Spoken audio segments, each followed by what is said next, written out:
And equations both the simple and quadratical, about binomial theorem. I'm teeming with a lot of news, as many cheerful facts about the square of the hypotenuse. All right, friends, we should be now coming live here in beautiful North Sydney. The sun has come out for us. I thought this was the ideal day to do our live stream, because it was cloudy and there'd be no one around to make everything overly touristy. But here we are, and guess where we are?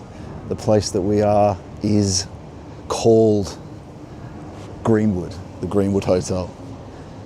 And we're going to take a walk down to the coast side from North Sydney. This used to be a public school in North Sydney. This is the first colony of Australia, old Sydney town. And this was settled pretty quick on the north side of the harbour after that. And like I said, used to be a public school. And beneath this is actually, basically looks like it's built in the 1990s when they sort of attempted to mirror the neo-Gothic style. Wow, isn't it funny to see this Greenwood, this old public school, see it surrounded by city. It's like what we need to be and what we're doing with Greenwood, the fellowship. What we need to be is an old neo-Gothic structure, is an old Gothic structure, a mystic structure at the ground, surrounded by modernity. We can do it in our normal lives, as I always talk about. And so I'm just going to check actually first to make sure this is all coming through, as we always do. Just bear with me. Feel free to send through chat saying it's working, friends, and give me a moment and we'll go on our travels. Chris Doak says hello. Hey friend. I'll just look to see it's coming through. Picture quality is very good. Excellent. All right, my friends. Perfect. And you got the map there. You see that's North Sydney. If you go south from this, where this little map is, it's the coast. And we're going to walk down there and we're going to go over to, maybe we'll take the train, but over to a zoo, which is on the coast. But firstly, we're going to just walk down to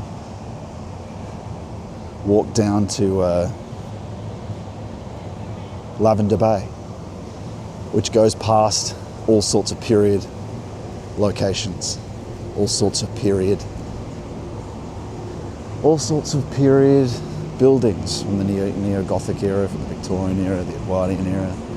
But there's also a thing called Mrs.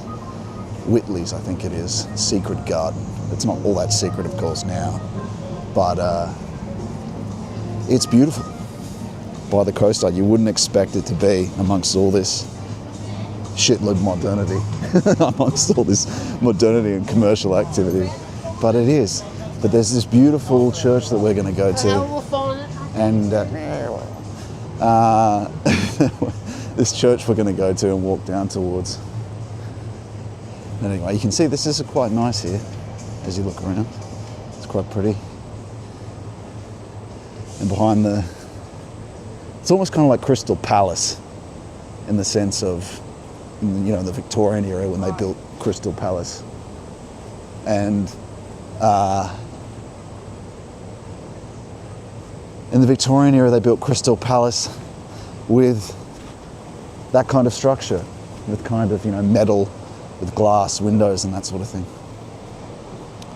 And here we are. You can even get a sense of the view now that we're coming out towards as we walk down. But you'll see some of the old churches that still exist as a Catholic church. Actually, all the denominations of churches exist, really, that were in the colony at the time. We'll just mount you up for a second across the street.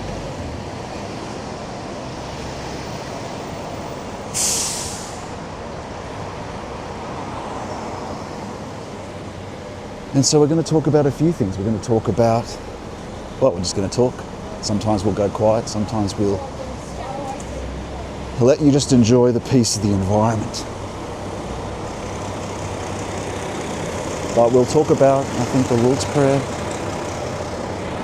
and various things as they come up. And once we get to about in an hour and a half time, we're going to do a reading of Rudolf Steiner's book again. Going into, here we go, here's some neo-Gothic structure over here. Going into Rudolf Steiner's book, The Redemption of Thinking.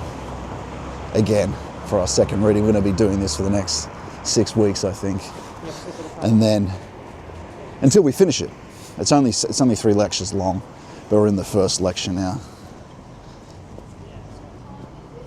And then we're going to jump over to the zoo. It should be good. As you can see in the background here, some old Victorian churches. It gets better, believe me. And in a nice quiet space. It's funny.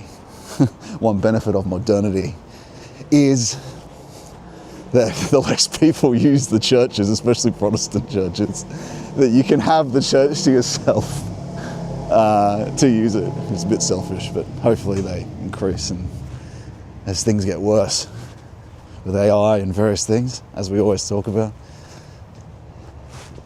But yes, we'll take a left on this street. You can see we'll walk past the old Catholic church.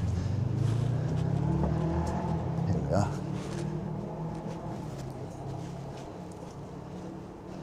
Hope you're all doing well this Saturday, and I hope you enjoyed the lecture yesterday. There's going to be 2 more weeks of lectures on how to discern the Holy Spirit.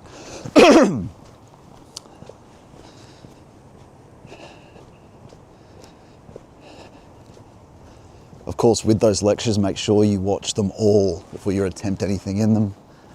And most people won't be at the stage where they'll be ready to do that. This is a Catholic church here, as you can see. You know that things got bad when the commercial, and I think Joseph Campbell makes this point, but when the commercial buildings were higher than church buildings.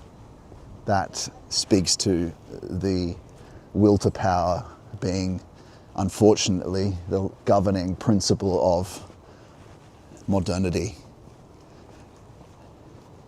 Not for everyone, of course, but our tallest buildings really should be. I mean, it's more a sign. It doesn't prove it, but it's correlated with the worship of the will to power and commercial activity.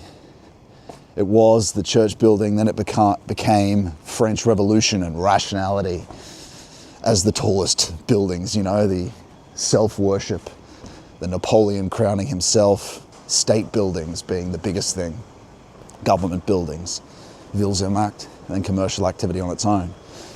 And there's a deep truth in that. Steiner makes a great point about this as well, is that it used to be the case that we controlled capital.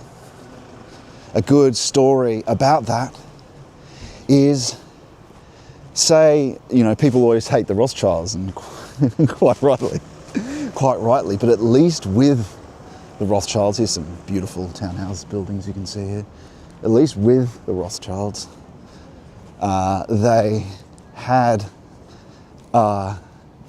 they controlled it personally.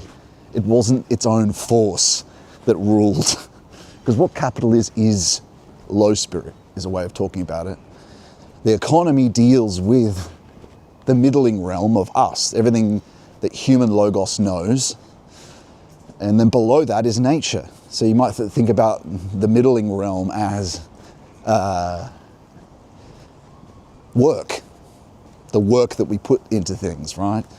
And when you add labor to nature, it spiritualizes it. You can be thinking about it like that. So it's kind of like with the economy, it's like the spectrum of light. The thing that's invisible to us on both ends is, I might let you watch the entrance to this, actually, it's quite beautiful. The thing that's invisible to us with the economy, the natural side, or the subconscious side, you might want to call it, the natural side that we take resources from, that's like the infrared part of the spectrum. But look at this beautiful church. The infrared part of the spectrum. then everything that we participate in the realm of labour, and then ultraviolet on the other side. That's where capital is, or where it's become. So we'll keep walking. So this is really beautiful. I only discovered this a few months ago, but incredible. Of course, people still attend this church on Saturdays, but look at this as you walk in. Well, of course, you've got the view here as you come in, but just look at this. And then little secret church gardens, wonderful place to pray it was, just sitting on this seat. But yeah, ultraviolet light on the other side of things. But yeah, so this is where I prayed. But how wonderful, a church property. Just beautiful. Christ Church, Lavender Bay, recommended. But even just, it's up to you if you want to visit it for worship, but incredible. That's why churches, of course, should hang on to their property, because it is a beautiful draw. And there, my friends, is the beautiful Sydney Harbour. Perhaps Providence led us here. I don't know, I've never asked, but probably, as it led the Anglo across, the European across most of the world, spread Christ's word. But look at the beauty here of this. Of course, it's mostly modern, but still pretty incredible. Still pretty incredible. What was I saying? The economy. Yes, so the Rothschilds, the story. The Jays. The Rothschilds. Well, I guess we could stay here a little while, but I just wanted to show how beautiful it was. Might as well just keep going though, shall we? The story about them that helps articulate what happened is that the economy and capital was still in personal control. And the example of this is, there's a story of the French king's envoy turning up to the Rothschilds for a loan. And he turns up saying, I must see the king, I must see the Rothschild, I'm here about the bank loan, blah, blah, blah. And the Rothschild's inside, and he's talking to a shoemaker about his shoes. He says, wait in the lobby. And he says, but sir, formidable. I am the king's envoy. Oh no, that's my best French accent. I am the king's envoy. And he says, yes, the king's envoy, please take a seat and wait. He says, but sir, I am the king's envoy. Yes, we know, please take a seat. And that is a shoemaker. Oh, this is an Australian turkey, by the way, as it walks, as we chase it. Hello, friend. There's no way out there. You have to make a decision what you do. If I wanted to eat, I'd have him here. But, no, that's all right. We'll leave him alone. We'll leave him alone. But I'd have you, Longshanks. Yeah. So what were we saying? Yes. But sir, and he says, no, we'll take a seat and I'll see you after I've spoken to the shoemaker. And that just demonstrated that, of course, a person had control of capital at one stage. And Rudolf Steiner told that story, so it's not just me saying it about the Rothschilds. But a person controlled the capital for a brief period of time, at least though you could say it was in some human control for a small period of time. Now, capital controls itself. It's not in anyone's control. And of course, what is it that drives it fundamentally is the desire for profit. Yeah, I'm going to go this way. The desire for profit, right? It's profit, it's the more, it's the Willsamacht, it's will to more. Will to more. There's that old mate. No, you're right, just jump past. Fine. But what I'll show you, there's this old style fencing here. But it's quite a nice view you'll see as we go past here, just walk past these people. But it's quite high as well, but it's definitely worth it as you come to see it. There we go. Right, no one's behind me.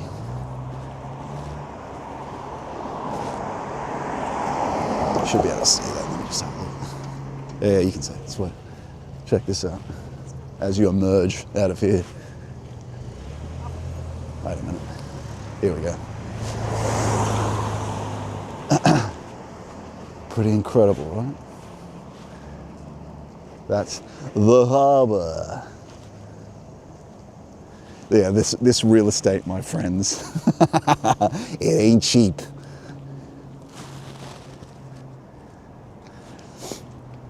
And it's quite high here too, you can see. But just give you a look. Down we go. Yes. Oops, gimbal point reached. Hang on. No, it's not working. Ah, the screen's reversed for some reason. Hang on a minute. Wait. Yeah, that's what I was trying to find. Anyway, point is, it's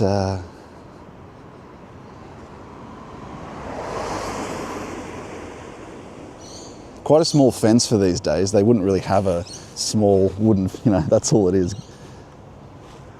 North Sydney Council, not that modern, I guess, or not willing to upgrade it. And that's where we were. We were just up here in the church up there.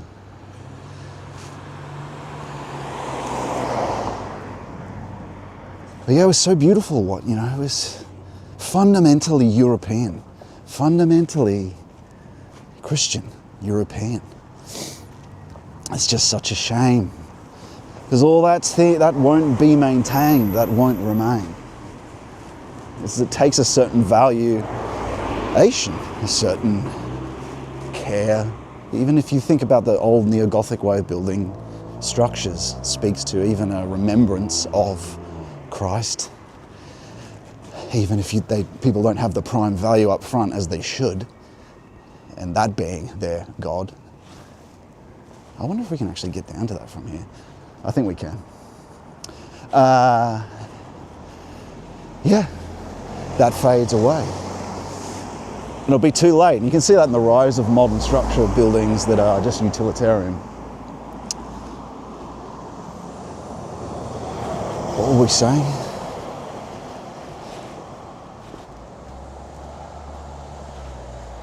Yeah, once you get to a certain population, you get to a point of conflict, ethnic conflict, because ethnic groups tend to keep together.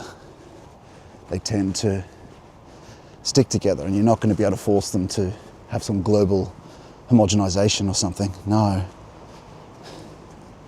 And from what I can tell, based on what will happen, this is just, you can just take this as opinion, I don't think that the Lord wants homogenous people. It's the messing of the Luciferian. Probably. I'm just going to say probably, right? Because how do I know? And plus, I'd be more patient in trying to discern the actual will of that than rush into it. But it's better for people to have homogeneous peoples because of conflict. There's just no way about it. If you keep raising it, you're just going to end up with civil conflict, which we see emerging in England now. Conflict rises. And I'll give you a view of this as we walk down the stairs. Conflict rises. And that's the problem when you make your God the wrong thing, when you make it capital. Because what drives us is that profit. It doesn't mean you don't interact with the system though, because God, you could even say God colonizes all contexts. If you pray the Lord's Prayer, if you thank Him for everything, if you make Him your chief value, He penetrates all contexts, all capital, all everything, provides for His people, but you have to make ultimately the sacrifice of human or arbitrary human will, feeling and thought, which is what the Lord's Prayer is talking about with the first three petitions. Give this, hallowed be thy name. Hallowed be thy name is really for the approach of the holy and the recognition of his image in everyone, but for it to be holy with you, which means for him to be present. And for him to be present, that is the sacrifice of, or the ennoblement of low thought. So you could even call it Christ thinking. But it's done at the same time as many other things, as your will be done, your kingdom come. But that first petition of the Lord's Prayer, there is an implied justification for all of them, just like I've talked about before. There's a justification for forgiveness is, forgive us this day, forgive us our sins as we forgive those, forgive us our trespasses as we forgive those who trespass against us.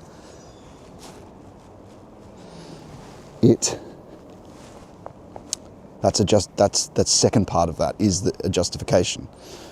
And so there's justifications for the other petitions of the Lord's Prayer, because we're petitioning for things. Hallowed be your name. We're petitioning for his name to be hallowed in freedom. Which means, what's the justification for that? The justification for that is in accepting and knowing that his image is in everyone else, and considering that as being like the letters of his word. If you think about the I and the I am behind the I am that is him, think about that like I said, the letters, because everyone has an I, but beneath that we have the image of God in us, the image and likeness of God. And so understanding that, and understanding there is a potentiality. Think about it this way, we have a temporal name. We have a temporal name given to us. Think about that like mission too, an arbitrarily assigned mission. That's beautiful up there too. Arbitrarily assigned mission. That name, as we grow up from our birth, it's mired in the will to power, but we have a secret name in the potentiality, which is ultimate potentiality, as in the eternal, with him, because that's the image of God. Or you could think about that like the idea God has for us, the best that we could be, and that what he believes we can be. That is the essence of the psyche. So a way of putting that is that your temporal name, there is a secret name for you that is eternal. And that's spoken about in Apocalypse. And everyone has that as a possibility.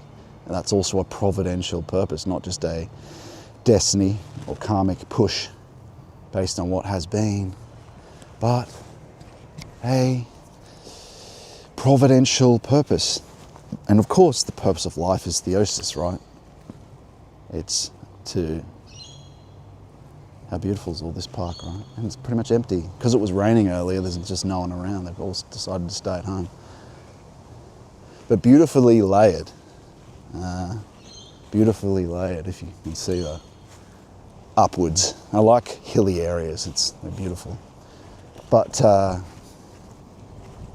providential destiny. And so many people of different religions that don't acknowledge Christ, they're stuck in this push, this spiritual necessity that pushes from the past into the present.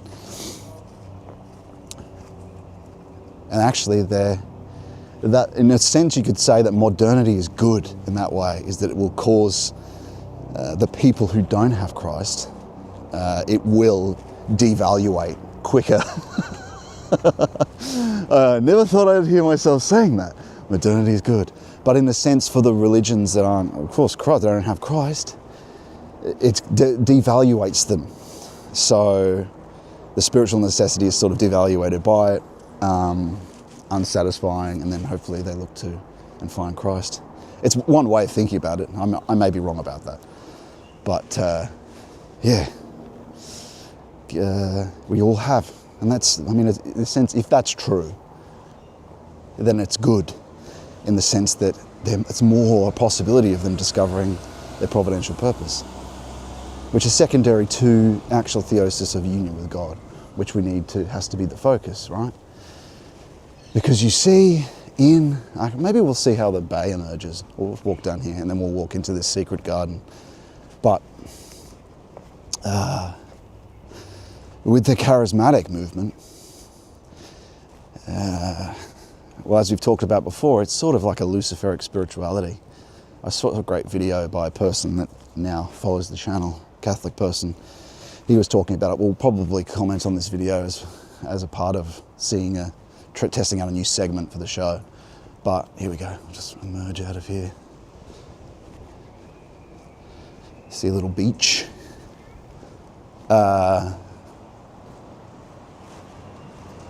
And what were we saying?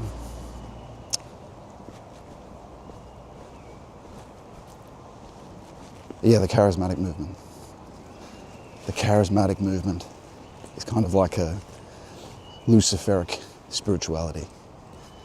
And this person was talking about, he was being very kind about it, but what Seraphim Rose, I think, is true about this, is that what it was, this chap was talking about, and we'll see when we look at the video, what he was talking about is there were two Catholic priests, right? And he knew them personally, apparently. And they ended up with millions of followers with this charismatic movement, lots of singing, very sort of evangelical, very... but it was laying on hands, all these miracles and stuff began to happen, and these priests were in charge of it, and it grew into this massive movement incredibly quickly, which I suppose is a kind of suspect in itself. But apparently this priest, what happened was one of them started saying there was some new incarnation in some woman. And very soon after that, the bishop defrocked them and put a stop to it, that's one benefit of having a hierarchy, is such things can happen. And those people didn't enter any other priesthoods, now they've given it up, so it just goes to show. I mean, this chap who was talking about it didn't mention spiritual deception, but maybe for some of those people it's the Holy Spirit, but as we talk about a lot on this channel, the false Holy Spirit does those things. And it doesn't seem like these people were particularly involved with purification, which is just so important to it. And a lot of these people were seeking miracles, seeking powers, healing powers, right? And in a sense, you can think about that like looking for some arbitrary, or even though it's Christian, it could be considered Christian, looking for some sort of a mission before you've purified yourself. When that's kind of secondary, even though it's part of a providential thing for something for you to do while you're here, because you still have to be here, right? In union with God, like the chief purpose is theosis. But while you're here, he's going to want you to do something, because it can't just be for you, or shouldn't just be for you. It's you're serving him, but also he served others, right? But to just look for powers based on what you see, it's like temporality first. It's looking what's happening in temporality and wanting powers to do things first. As we talk about, it's truth first. Truth first over arbitrary will. That doesn't mean those things don't happen or can't happen. They can. But where's the entrance to this thing? Just don't want to walk past there. Let's walk up these stairs. Won't take long. Just go into this little... I'll check the chats in a sec too. Oh wait, maybe this doesn't cross over. I have to go this way. Just drop you guys on front.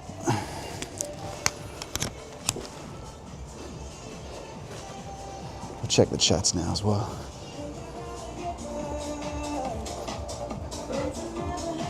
There's like a bit of pop music to ruin the vibes. Anyway. There is a garden here. The view is great of the harbour. Turkeys just walk the streets in Australia. Basically, yeah, they're a nuisance. You're not allowed to kill them though. Chris Stokes says this. Here we are, friends. There's Luna Park. What a day. Look at it, just look at it. Incredible. I wonder if we should go into that garden. I'll skip it. Maybe we'll go in. We'll go in.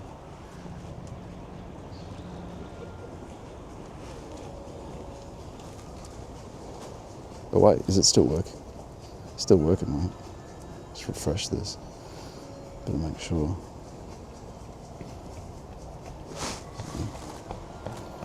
Oh yeah, looks like it's still working. Yeah, I mean, today of all days, it should be coming through very clear.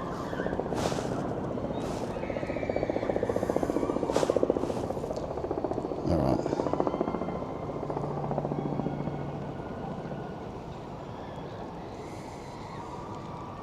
All right. Give me a sec. Cheers. The screams of people riding roller coasters, I don't know if you can hear that. In any other era, it would be ghostly cries of those in pain. But in this era, we think, oh, it's just someone having fun. Anyway, so onward. Let's walk up these stairs and check out this secret garden. And so what were we saying? We were saying...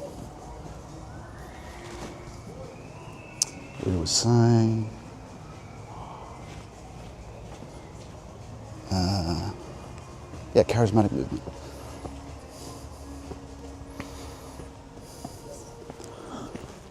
And so in understanding what that I is, that the first petition of the Lord's Prayer talks about, that's about hallowed be your name, those letters, where all individual letters in that name, at our ground, at essence, in the eternal, that we don't have immediate access to, is a way of thinking about it.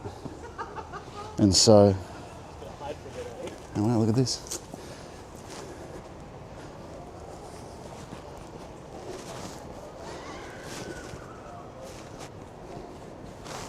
And so a lot needs to be dissolved to be able to actually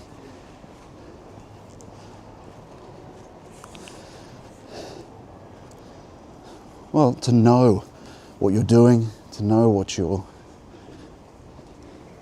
Yeah, essentially, like I've said many times, you've got to seek truth first. Isn't this garden beautiful, though? Right on the harbour.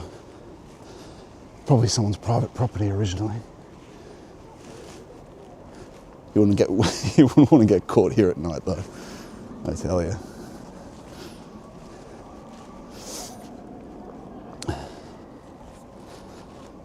All right, let me just fix that.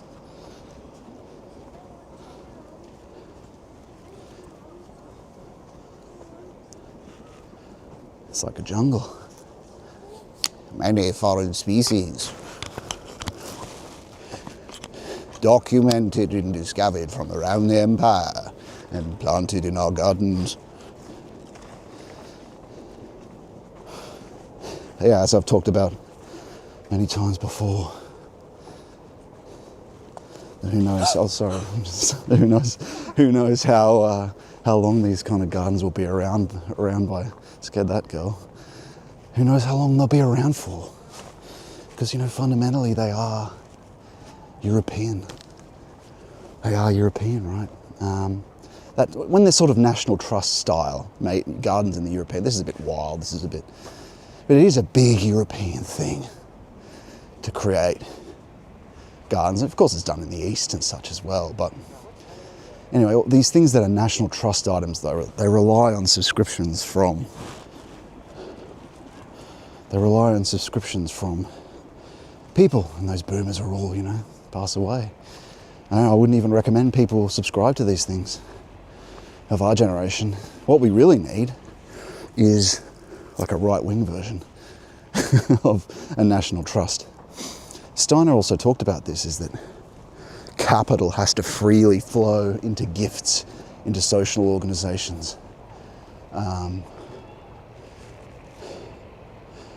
And that actually stimulates the economy. People don't recognize the free creative force of the economy.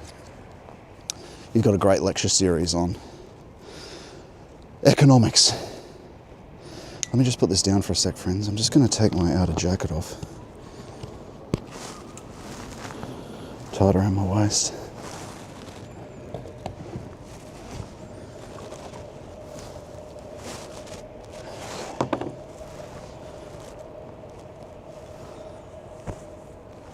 See, there's the colour gone.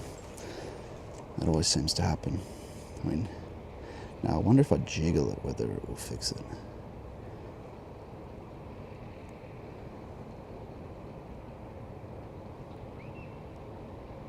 I want to see if that's it, or it's just something that happens in the camera.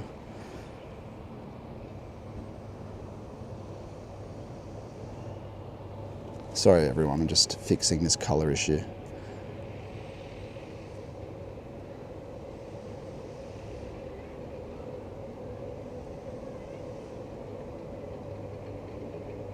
Yeah, it looks like it needs a full reset to get it to fix.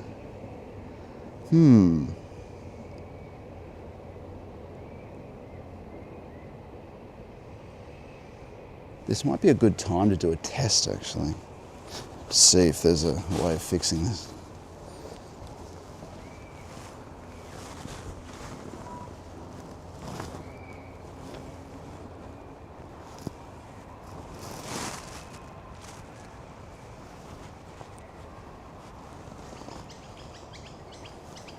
Actually, we'll do a test at a different time. You know, there's people watching, you guys will tune off. Don't want to do that right.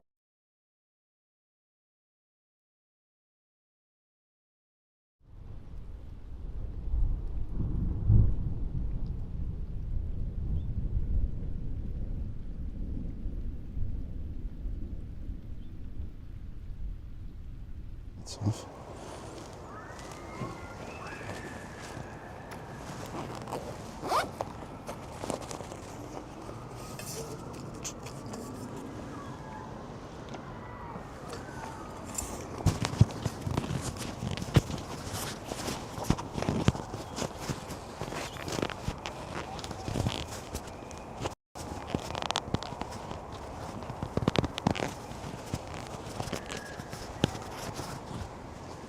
Back. We're back. All right.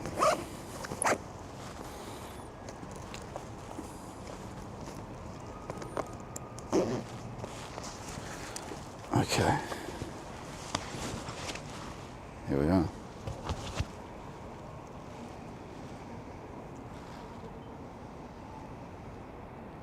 And so what were we talking about? We were talking about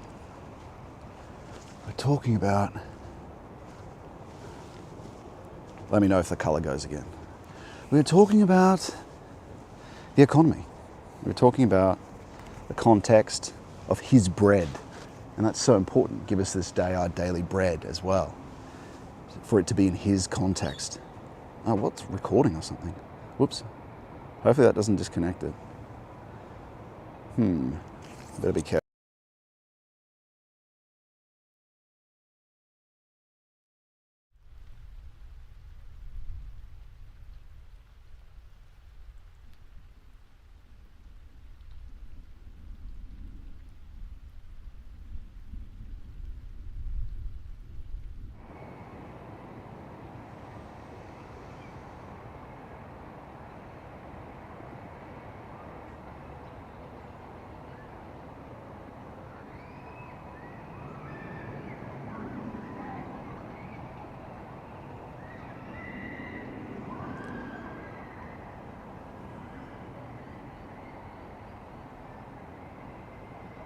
All right, we should be good in a sec. All right, here we are. Oh, that's aiming down a little bit though. I'll just fix that. All right, put that under there. Laughing. Shall we continue? We were talking about the economy. The bread being of his context. I think we might have reached the end of the garden here, friends. This might be private gardens up to you. All right, so what we'll do is we'll walk back down and then go on the coast. Or we'll go back to the station, get a ferry across to the zoo. Then we're going to do our reading on Rudolf Steiner, our readings of Rudolf Steiner. I just saw a guy that looked like Oren McIntyre. It is not him, sadly. Busy on Twitter fighting the regime. And so, the economy.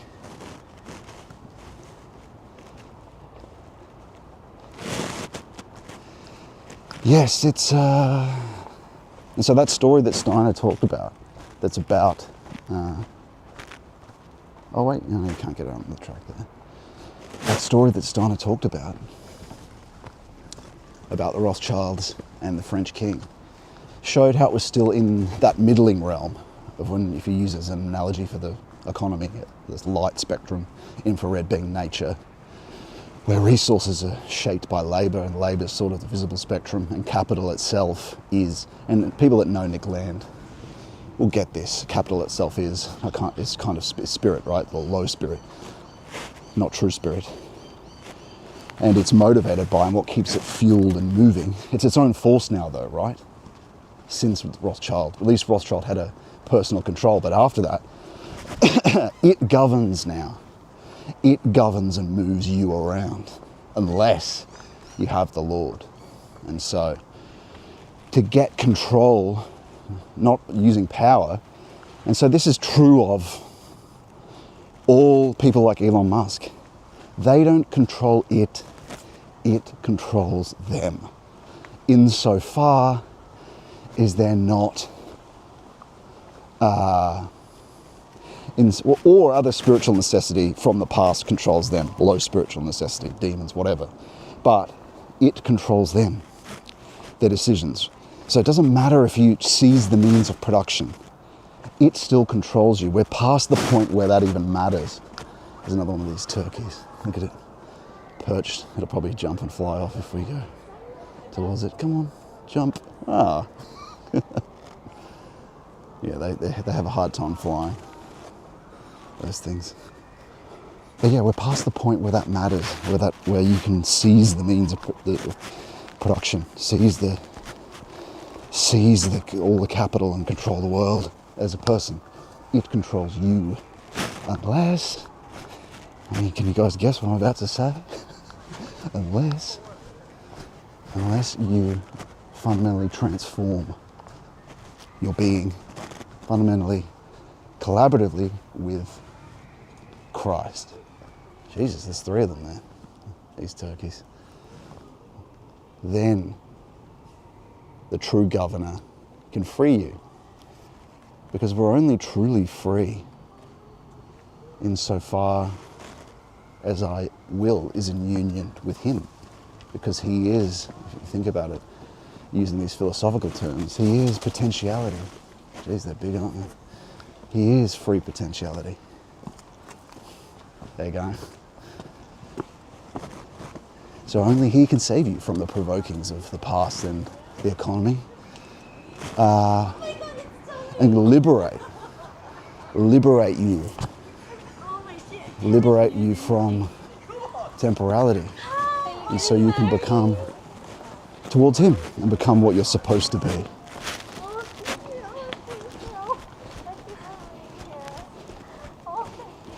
Or else you're just an arm of the economy, really.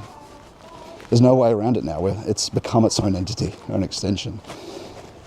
And what do you think? What forces do you think it's driving AI? Capital already has land, well articulates, is intelligent. And of course, you know what it is. It's the false, it's projections from the false Holy Spirit, or the zone of that. And that leads to the creation, or sends ideas, inspirations to AI engineers, where essentially they're just building a gateway of invasion. That's what it is, a gateway of invasion.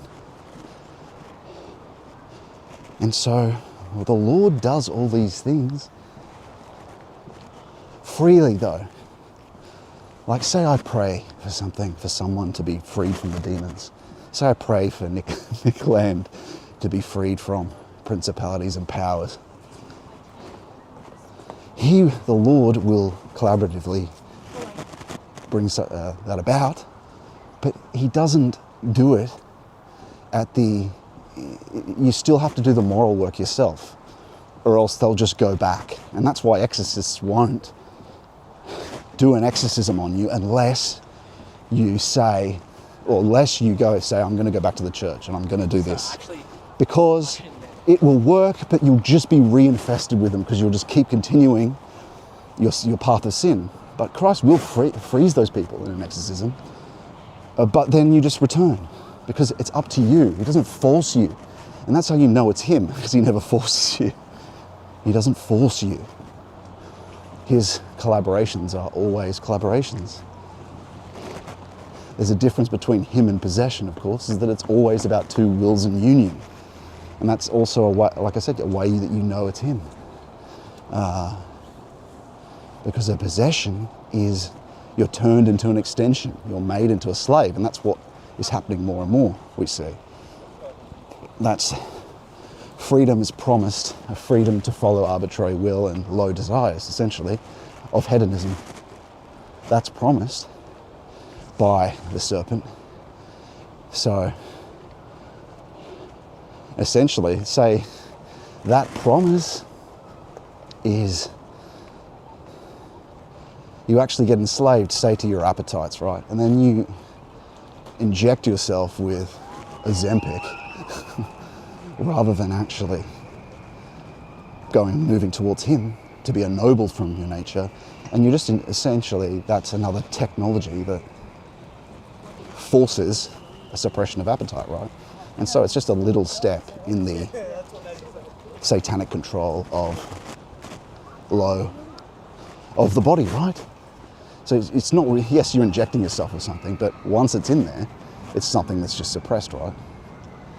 It's a technology. And like I said, it doesn't mean we don't interact with these things, and that's where the bread comes in. Give us this day our daily bread. Once you're making him, you achieve value. It makes it, when you're praying, anything you eat or drink, you should always thank him. Be thanking him. Anything good that happens, anything you think is you, oh, I did this, thank him for the grace. Because all that, it keeps it in his context.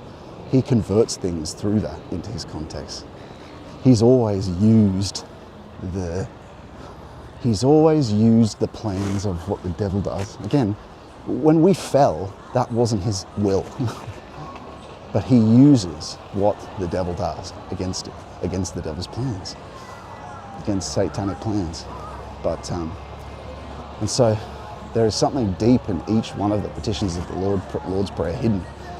So it really actually is an important thing to meditate on, the Lord's Prayer, in each petition, and think about what might justify. That's why I did a lecture on that. What justifies the Lord's Prayer. And so Steiner was talking about how you create a kind of threefold social order based on those three domains: the spirit,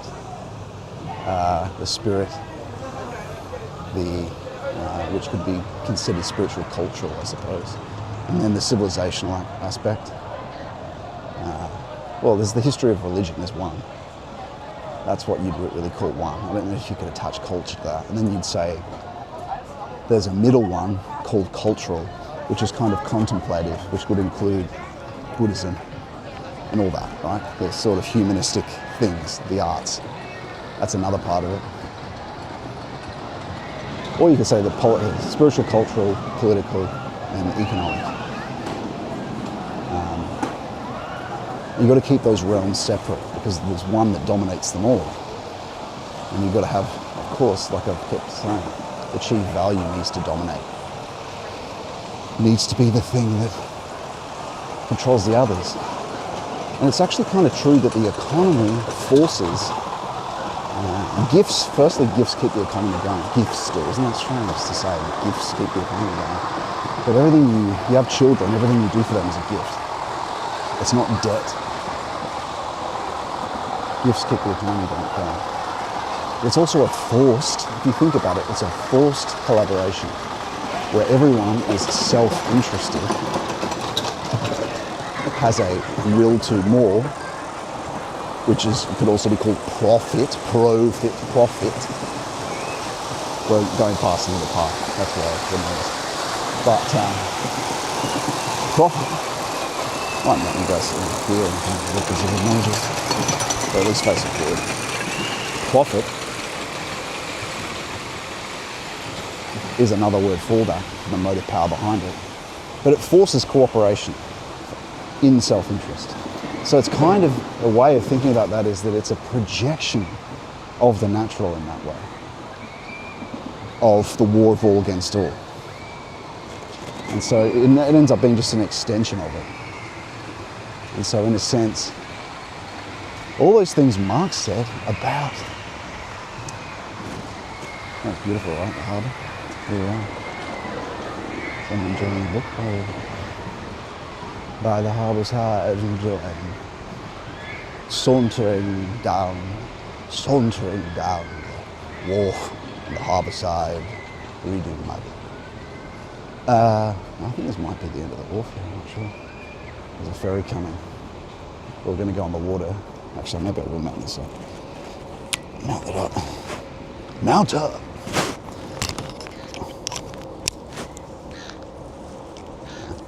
Ferry's here. Perfect timing.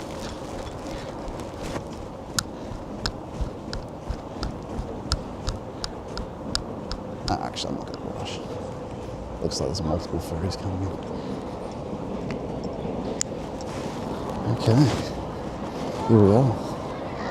Here we are, friends. Under the beautiful Harbour Bridge. Incredible. Not bad, eh? Not bad.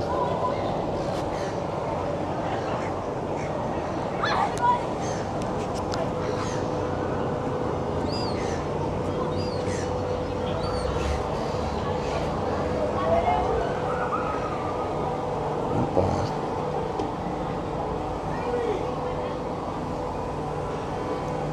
Not bad.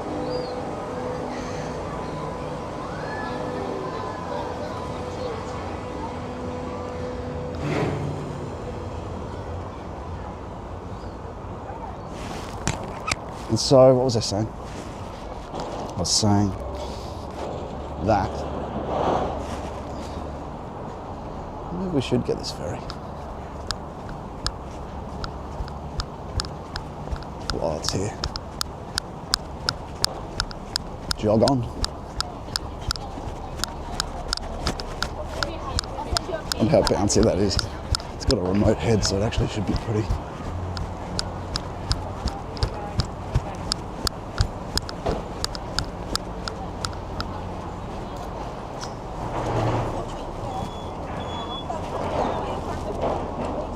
We got silent for a bit of a run. Just gotta get this shit scanned. Sorry. Oh, they just took it off. That's alright. That shit happens. When's the next one? Maybe it was just arriving.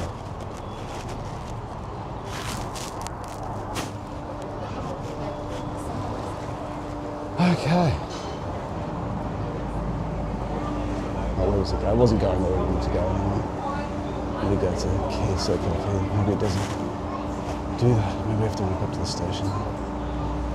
Okay. 9 minutes, do we want to wait?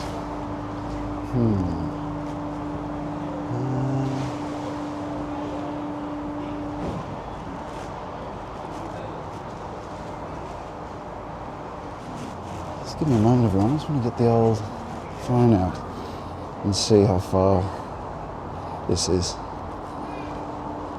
I'll give you some harbour views while I work this out. How's that look? How's that? Oh, is the colour gone weird again? No, it's all good. Yeah, it's fine. Okay. Yeah. Have a look at the harbour while I go up this hill. Okay. There you go. Alright, I'm going to go over to the zoo. While we walk and continue to walk and talk.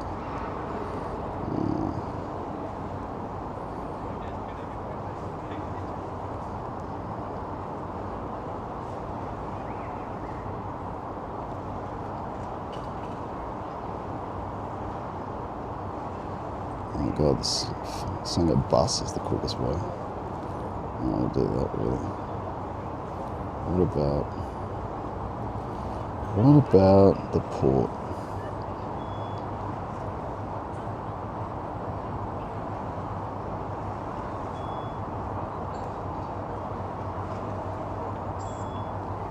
Still saying bus.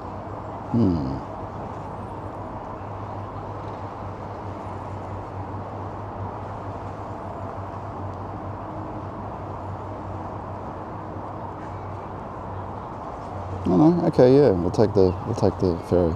That's perfect. It's coming. 23 minutes and 38 minutes. 2:14.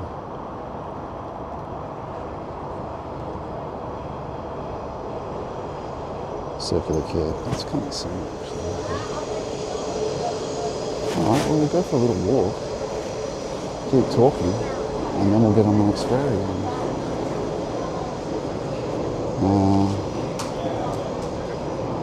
We'll wait for the next one. It's just 36 minutes. Oh no, 21 minutes. Yeah, let's go for a walk, 20-minute walk.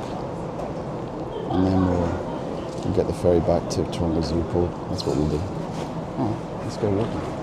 I'll show you the bottom of the bridge. To me, this stuff is all kind of, you know, I've seen it many times, at least when I was a child. Maybe I can see it in your eyes again. Like the child's eyes. Through the child's eyes. As they say, when you have children, you see things anew. Maybe there's something in that. Through their eyes, because that's what happens in initiation. That's what happens in moving towards the Lord, is that things are, the way being presences changes. Obviously, it's not the same thing. It's not to be compared with that at all. Child rearing.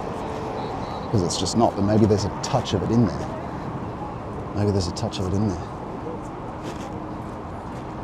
There's the old famous opera house that you friends would know. Wherever around the world you are watching. Some Austrian architect did it. Don't know his name. I'm not going to bother Wikipediaing it. You guys can Wikipedia it yourself. Do it yourselves. Of course, this channel's not full of that sort of information anyway. It's basically a kind of thing an AI could give you. But here we are. That's not bad. Not bad at all. Not a bad camera either. And so what were we talking about? We've got 20 minutes here to walk around, to walk and talk. We were talking about, the economy, threefold social order, and how these things shouldn't be mixed up. They shouldn't be ruled by one another. Because you get the same problem when the state seizes everything and takes everything over. Really, you want a free Christian theocracy where Christ is governing everything through his chosen. Including, and there was a Russian philosopher called Solyakov, I think was his name. Sorry if there's wind here. Smolyakov or Solyakov. And he talked about a similar threefold social order and how you have an aristocracy, but that aristocracy's chief concern is also theosis, right? And it's subservient to, of course, the Brahmin, I suppose you could call it. Not that you should ever use these really bother using these Indian words, but some people seem to understand that now and use that word, the priestly, because that's what used to rule, and Steiner also talks about that, is that it used to be ruled from that. But the question remains, well, when you do that, how do we have initiates, or how do we have people who are closer to God ruling things, at least valuatively, even if they're not directly doing it with politically, because these things should be separated. But that political class, that aristocracy, needs to be seeking the status that comes with the things of the priestly class and theosis themselves, right? They should still be separated. Ultimately, they're governed from the top as a free Christian theocracy. But yeah, it's complicated, but when you see it laid out, it actually makes more sense. The thing is, enacting it's another thing. Of course, enacting it's another thing. And where does it start? That's the thing. People want to seize the means of production, right? They want to seize power. I saw some mustache man party people of this country saying, you know, get angry, get angry. Well, that's just possession by what has been. It's possession by your enemy. The point of forgiveness, to discover providence, is to actually be led by divine will. Right? The Lord doesn't, in my estimation, I don't think the Lord probably doesn't want globalization. He wants healthy Christian nations, separate, trading together, like you see with the Orthodox Church. There's an Indian Orthodox, there's a Pajit Orthodox Church, right? Different ethnic groups collaborating. They have these little eccentricities and homogenous. But how do you reverse such a thing? Well, man's not capable of reversing it, only God is, by telling us what to do about it.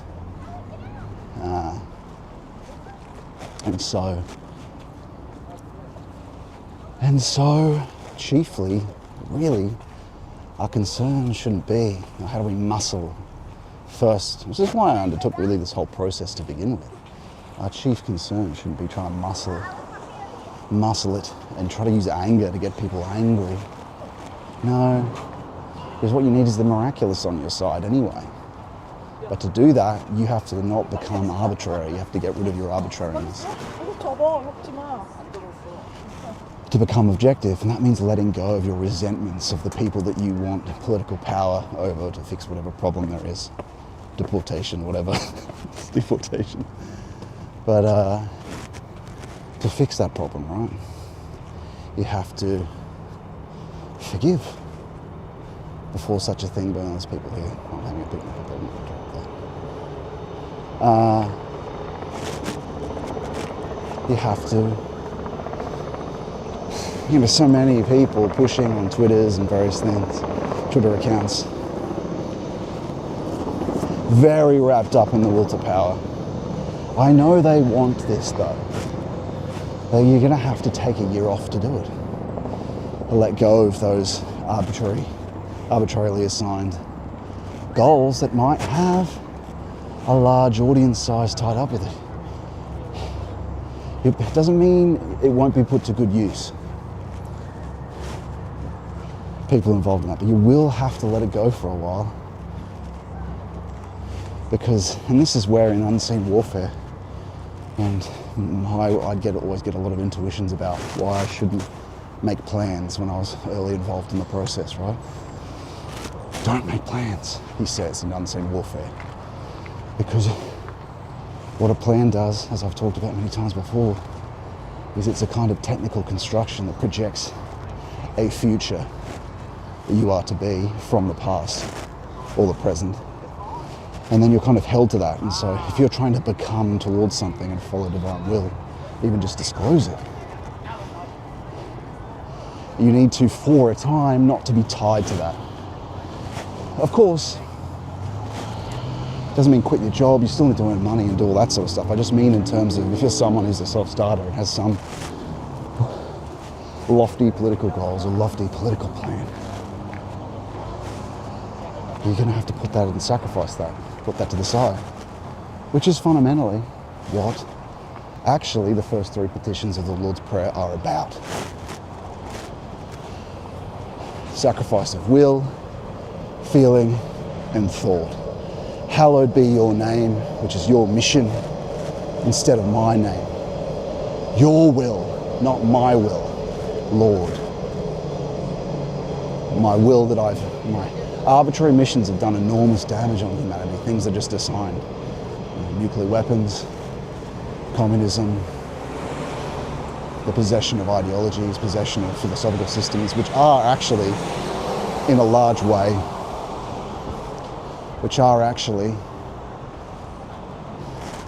more dangerous than any sorcery is. They are hypnotizing, as we saw. Millions murdered because of it. Even liberalism itself is one too. A really very incredibly damaging one.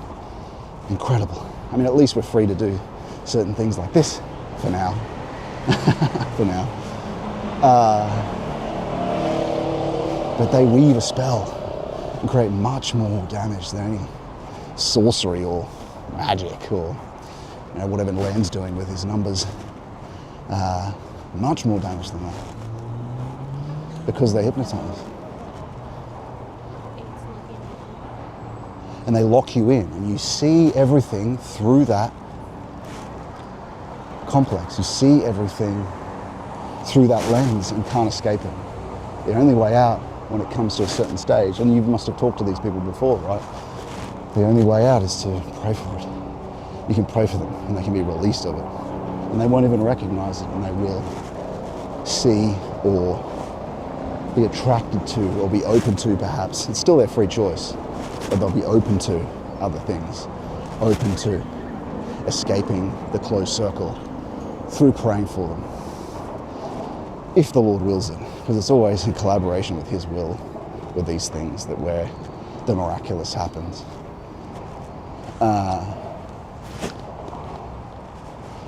And so the Lord's Prayer, those first three petitions are about sacrifice of those different things. Your kingdom come. Your life come.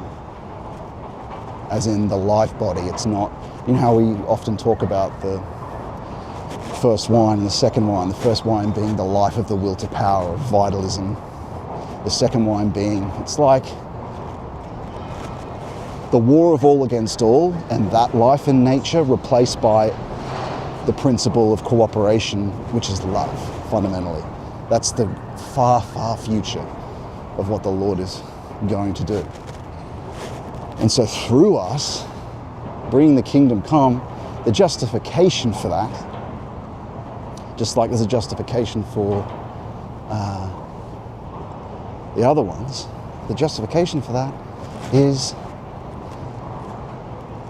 for it to come for us first and flow through us in collaboration with the Lord, or whatever He wants us to do, whether it be for praying for other people, so the miraculous through us.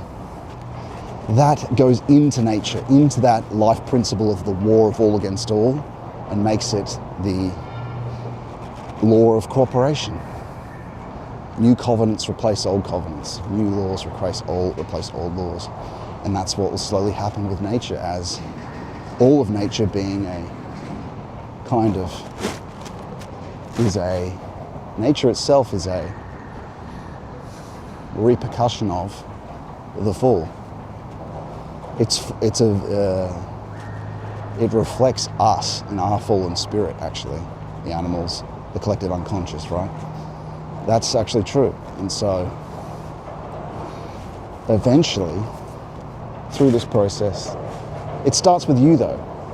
We, of all creatures, can do it now. We don't have to wait till the end of time. We can find the end of time now, because He is the end of time. The apocalypse is happening right now, at the edge, at the ground of the psyche, at the ground of temporality. That's the apocalypse. You have to actually go through the apocalypse yourself, as a way of thinking about it. The breaking of the seals of the apocalypse is coming of Him to you. His return happens individually, right? And sort of you might want to think about it as when you're thinking about John. What of Him, Lord? What of Him, Lord? I think this is, I could be paraphrasing, let's just say, but if I will that he wait until I return, what is that to thee? Well, he returns, the kingdom is at hand now. The apocalypse, in a sense, for each individual can be at hand if it's dissolved first, individually. And that's actually the justification for it to happen everywhere. For the whole collective being that we are. So, here's the Wilson's point thing. I don't know if it's been 20 minutes yet. For the whole collective being that we are to be dissolved. And so, really, it's up to everyone. But yeah, the apocalypse is at the edge of time. Oh, I can't get through? Okay. Is at the end of time is right now. Eternity is contemporaneous and right there. And so, kind of a bit honest at the time.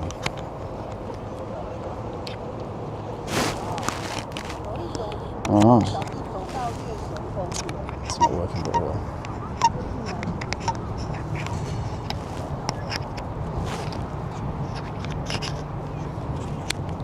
Yes, if I will. That he wait until I return, what is that to thee? I mean, what does that mean? I don't want to go into the interpretation because these things are very, really, because they're very esoteric, and don't hold me on this because, one needs to deeply, deeply, deeply contemplate these things. But, that is this process. That is the deep theosis. Him returning, he can return for you now through the process of doing it. And it's through the sacrifice that the three petitions talk about. It's moving from the Son to the Father. That's why he gives us that prayer. Your will be done, not my will. What is it again? In the sense that your will be done is one petition on its own. Your kingdom come. Those three, on earth as it is in heaven, are sort of combined together. Those three are your will, Lord, not mine will. My will that languishes after your will. You are the ideal to which I aspire, the truth to which I aspire, the will to which I languish after, and the life to which I spring forth from, or want to spring forth from. That's the kingdom, the life from which I want to spring forth from as love, not Wilsamacht. You don't want to emerge out of will to power, you want to emerge out of love, and that's when we're always talking about the virginal Zoe, virginal energy. That's what it is. That's what it is for his kingdom to come. And so you go through this process, and more you spring forth from the true life, the second wine, not the first wine. 5 minutes, everybody. Love and life.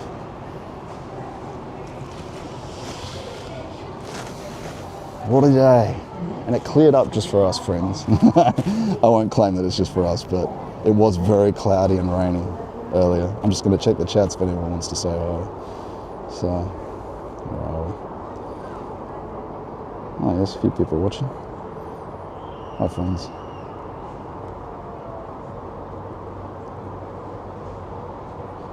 Okay.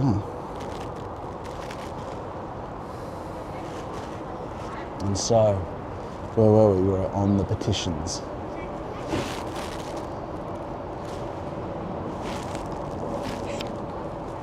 Hopefully it's still coming through clearly. We're on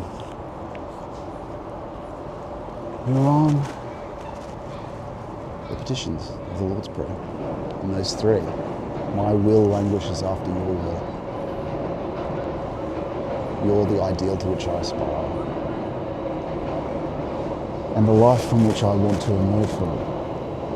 Not the will to power, not vitalism, the version of Zoe. But only free. It's free. We're only truly free insofar as our will is united by him. What does that mean? Well, he's outside temporality. And so you can only say you're half free if you're not in union with him. Because you still do have impulses from will to power, even as you're going through this process. You still have things that pop up in modernity that provoke you, right? You've got the whole spiritual necessity of the past, which is memory. Henry Bergson said, the philosopher, that in the domain of memory, we are in fact dealing with the spirit. Memory, the image, has valuative weight and power and pushes. That's what spiritual necessity is. And when I talk about what has been, that's what I mean. It's not just this thing you have in your head. There's a collective memory. There's a collective unconscious that pushes from the past into the future. And so, yeah, Bergson talked about that. In memory, we're dealing with, in fact, the spirit. Or you could call it low spirit because it's not outside. But you're only truly free if it's from outside. And you can only call some of your decisions free. I've given this, because you're nested in that eternal, some of your decisions you can consider free, but you're only truly free if your will's in union with him, or if things are sent from him, because he's outside of all that memory and all that necessity, outside of the push of temporality, even though he governs everything through his hierarchies. We have a certain degree of some freedom based on, I guess you could say yes or no, really, unless we're collaborating with him. But there's a deep freeiness to that. Everything else is fake freedom. He's the only true freedom because he's outside of time and contemporaneous. And so just as you recall things in memory, so too can you recall. That's on the horizontal, isn't it? Think about temporality. Into the past, and the future there. Historical archetypes are tied up with that. Remembering is on the horizontal, that's time. The history of everything that occurs.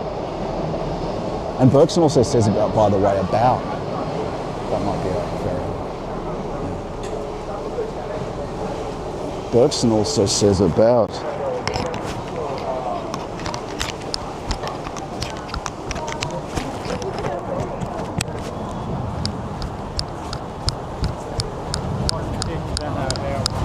Bergson also says about memory that the memory doesn't go from the past into the present. Memory goes from the present memory doesn't go from the present into the past. It's a push from the past into the present. And that's how what has been enforces and pushes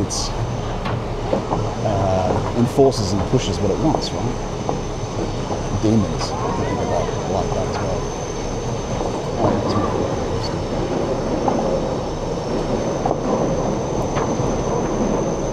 And so that's horizontal memory. And what do you do with horizontal memory? When you're trying to remember something, what do? You try to clear your mind, you close your eyes. You're trying to make the presence that you are, if you're trying to make that, it's a bit close to the edge. Is it? Is it all right? Thanks.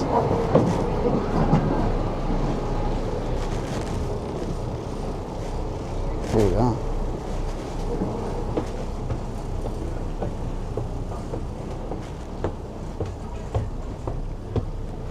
Look at that, eh? Let's get outside.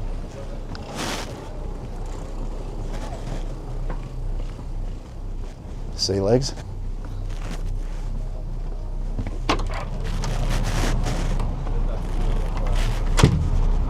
Look at that. Just look at it.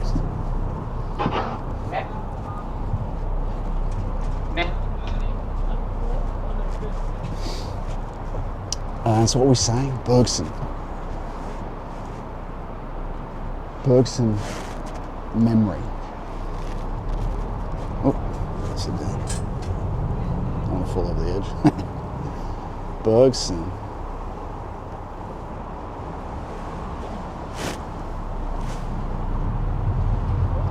Circular key, next stop circular key. We're getting off at the next stop, by the way. That's nice there.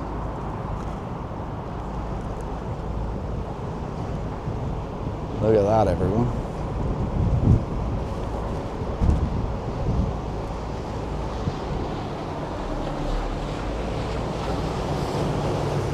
Here we go. The water police. Cool. And where are you going? Just over there.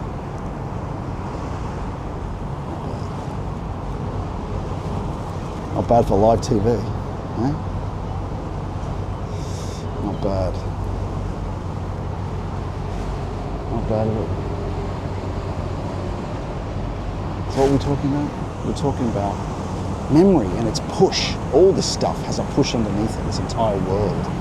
This entire world has an unseen push on the horizontal, pushing from what has been into the now.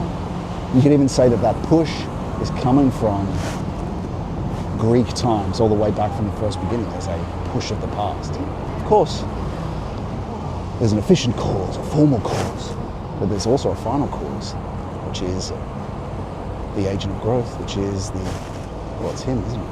It's Jesus. It's quite beautiful that way too.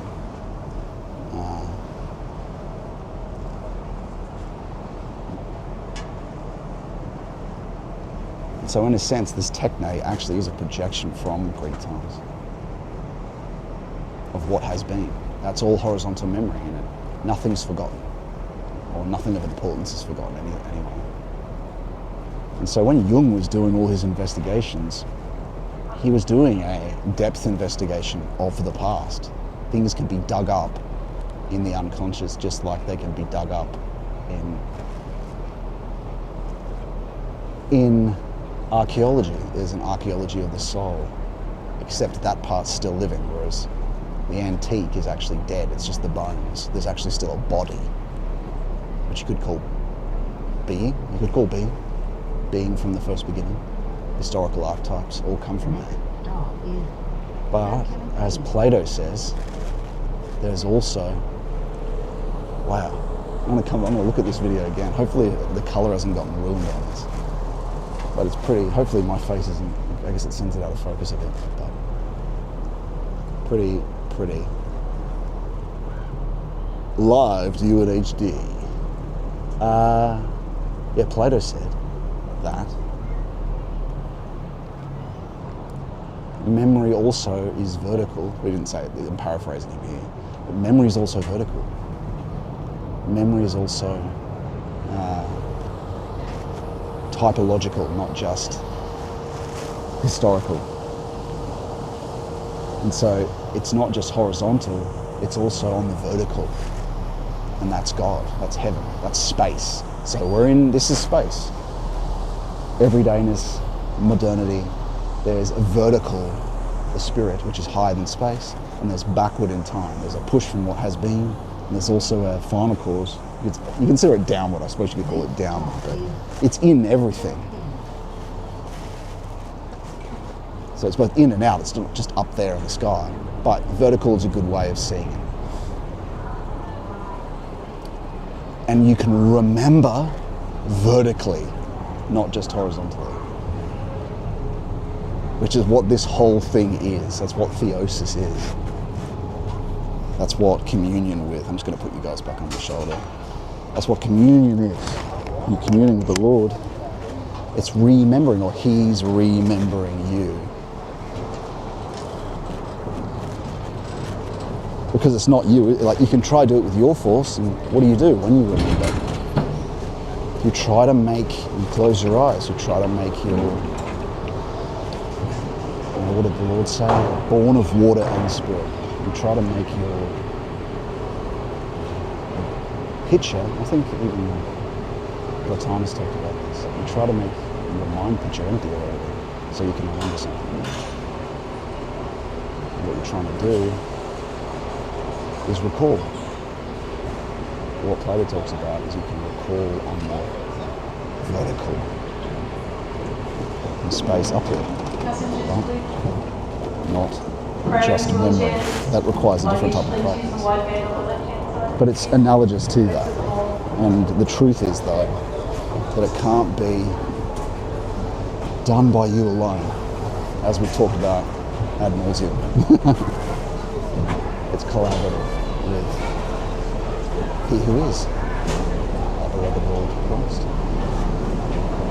And so there's great truth in the pagans and the philosophy, but there isn't truth there. You have to be open to that. But ultimately, it's about the first book.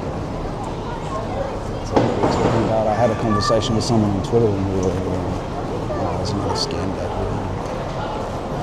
I might need to be fast here to get the ferry to Toronto, Missouri.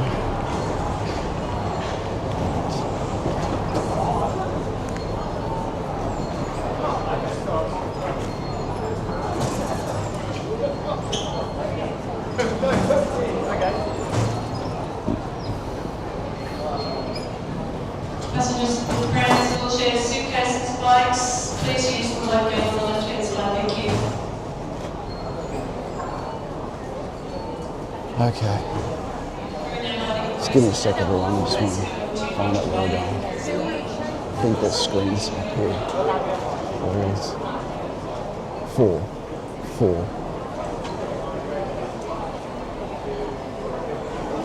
There's 4. We're on 4, aren't we? Okay, no, it's alright, it's here.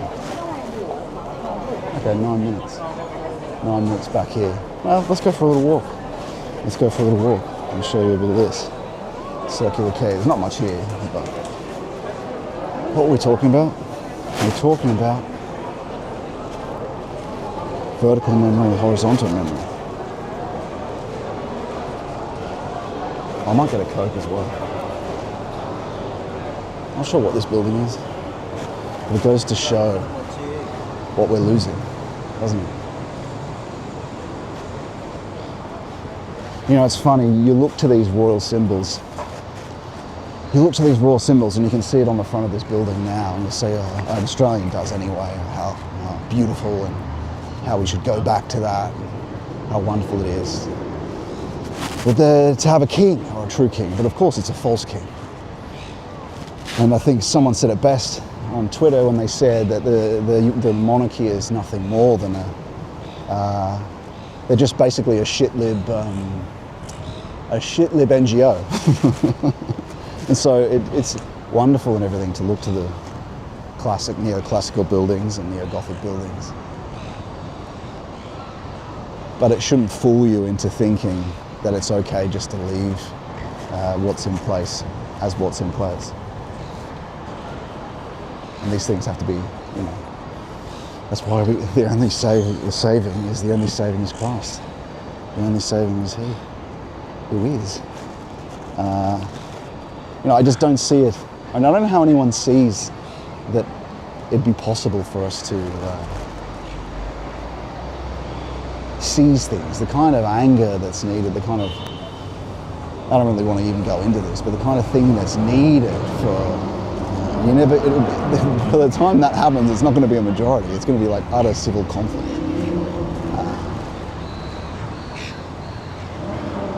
But anyway, it does, on a rant, but it does just go to show how symbolic things could be, how beautiful they should be when they're motivated from the right place, when something's homogenous. But, yeah, there's nothing really much to see about here. Let's go back. Let's go back. And so, what are we saying? We're talking about vertical memory. What do you have to do? Well, you have to make it like the surface of water. Both have to be clean though, because the new beatific vision that becomes possible when Christ comes is for us to see God directly, because you couldn't in pagan times. The consciousness was annihilated, or the yogis, what they do, it's annihilated. Being's not dissolved, facticity's not dissolved to see the essence of things. It's going back to the prenatal state, as we've talked about many times before. And so, in the beatific vision, it's the spirit and the water, born of the water and spirit, right? That water is consciousness, but that water must be still and purified before a remembering of you. That's a way of thinking about it, right? Not just you remembering, but a remembering or a reorganing of you by him, by the eternal. A reconnection from a very old place, from the home, the true home. Such a thing's possible. Collaboratively. A remembering.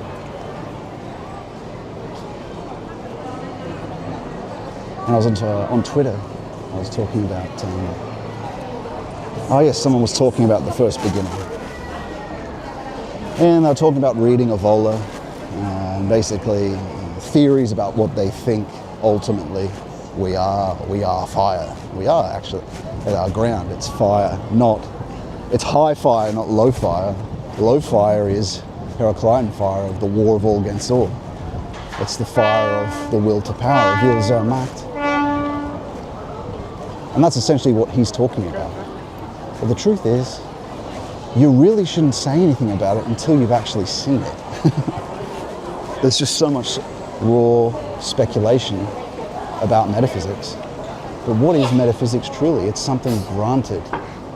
4 minutes to go, really. Something granted to us. It doesn't come from reading a book through metaphysics. Even Gwenon talks about this. Oh, can I just get a Coke Zero? Thanks. Large, yeah. Two. Perfect. Thank you. Top. Thank you.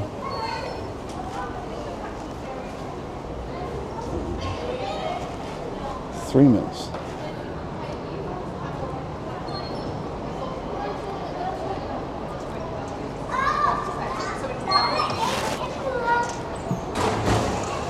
All right. Back we are.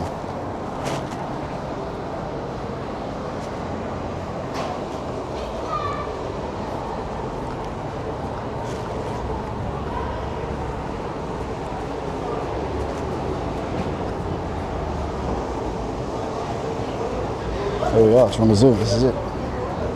That's pretty much the best Sydney has to offer with that view. Or Australia, it's probably one of the best views in Australia.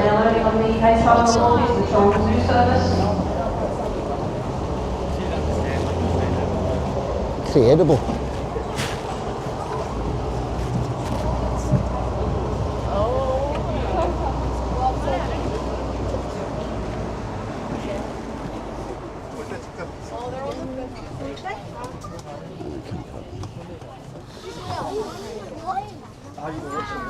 Have you seen that people are talking about when they show it a few times where they like just when they're mixing up those Sorry. things. Now, I don't know why, but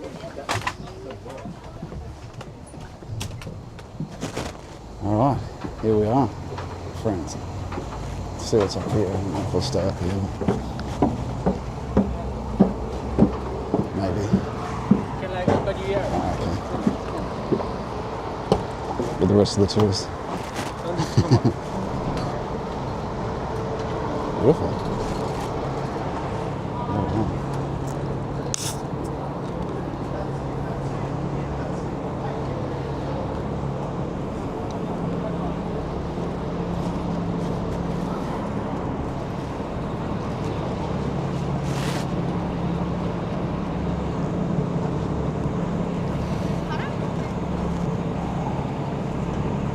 Let's take that in. That's what I'm doing for now.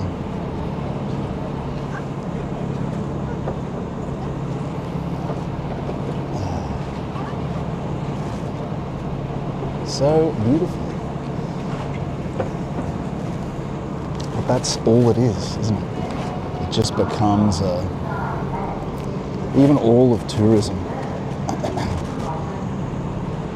It just ends up a sight that you snap on a camera. And everywhere has the essence of things. Everywhere. And even when you're not getting to the true essence of things, even a little bit down to the depth of something, you to what has been. That's still even more benefit. And you know, peoples around the earth have done that. It's not just us that's done that part of it. But we don't do that. Nowhere is. Everyone nowhere is safe from identity. But that requires a deep meditation to get to these things.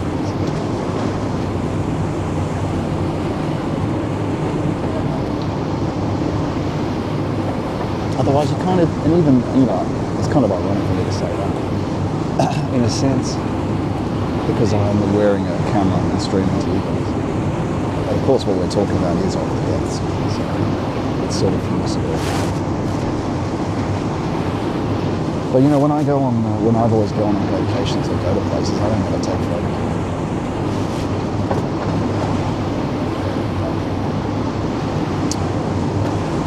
You need to be with the environment as much as possible.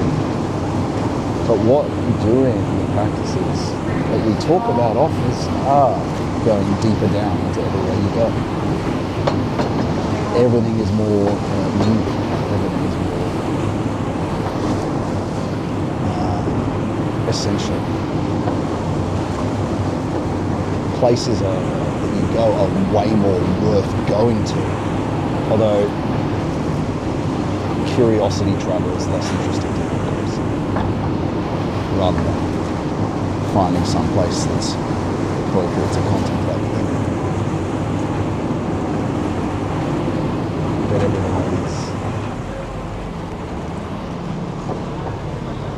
more worth going to. I suppose the truth of that is that because you're with prime worth, who is he?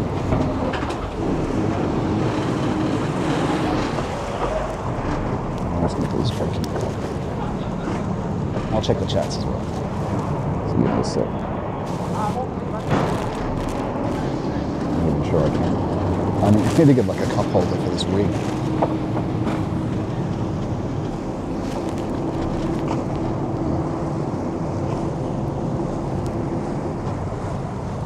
Right here.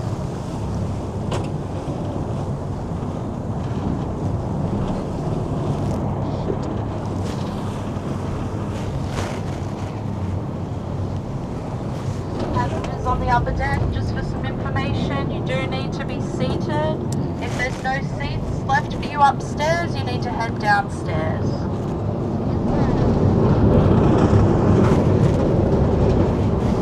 Just go downstairs.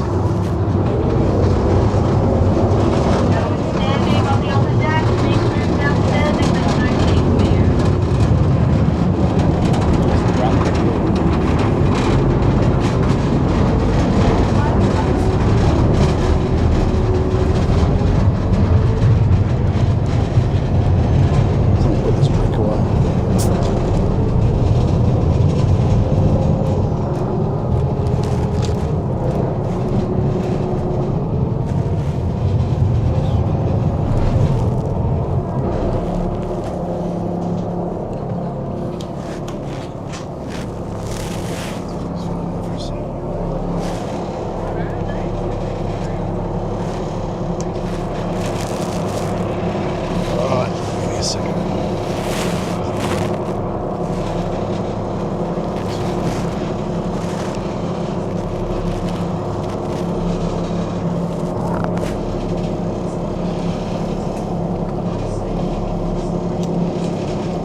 Get in there. Get in there. If that stays closed, it should run. Alright.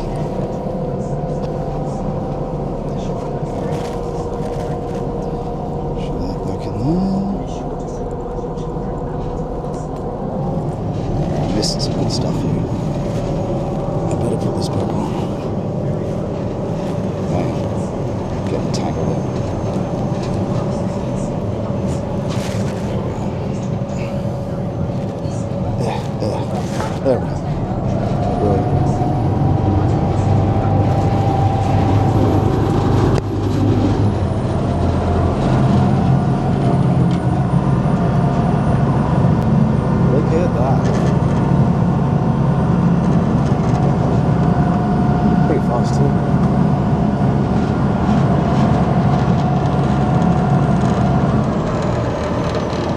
go check some shots.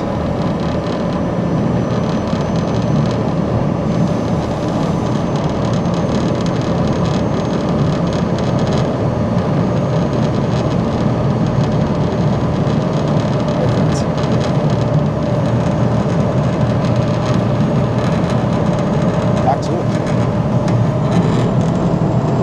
So what was we were. This is a big country.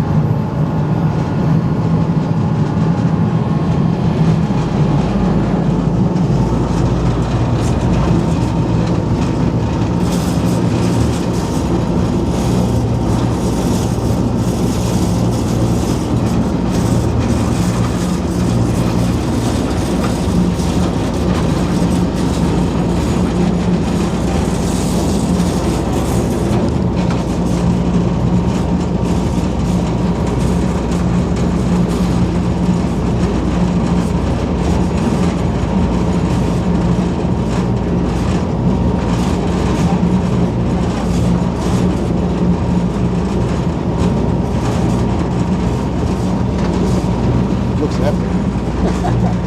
Looks epic on the screen.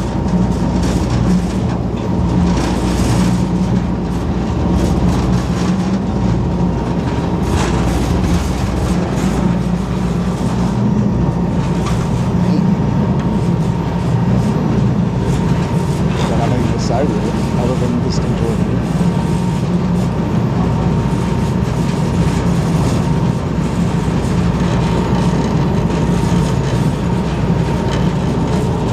So as grand as all this is, all this stuff is, people wanting to live in that high tower, those buildings, have the harborside view.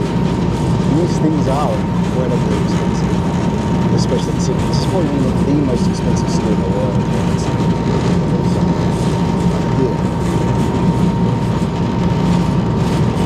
No matter where you go, no matter what you do, what you pay for, what you're chasing, you're provoking. So what's provoking you do, and what has been done in the past, it's still just the surface of things, not the essence of things.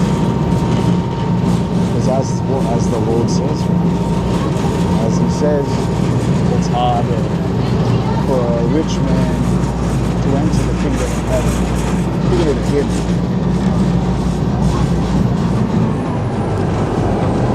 Than it is for a camel to go through the eye of a needle. It's hard.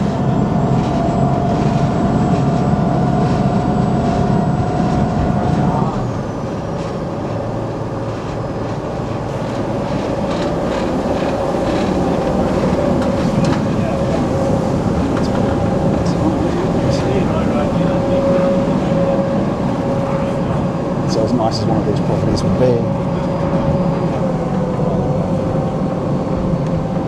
on the foreshore, it's still the surface there. It's still the surface, everydayness. And that's why you see, wasn't it John Travolta and Steven Spielberg competing over who had the nicer Qantas plane? It's just the juvenile surface of things. There can't actually be escape. There's no escape. It's a prison in a way. The surface materialist worldview is a prison. And the motives of it are a prison. Wow, man, it's a pretty incredible view. It all fades.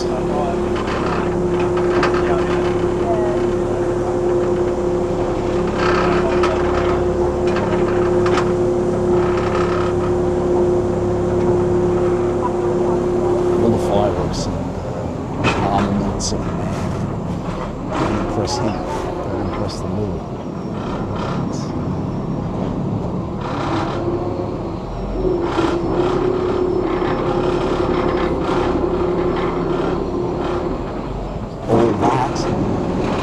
Skyline, all that inherited nomadic desire.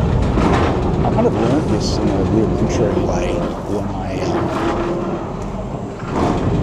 won an award for this country's Directors Guild.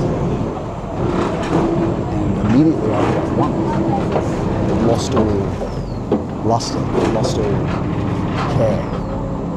It's like a mimetic object. It's desired because other people have it. It's like the Oscars, the same thing. It's desired. And when it's immediately done, it's completely empty. It's like a fake chasing joy of the will to power, which ultimately doesn't satisfy.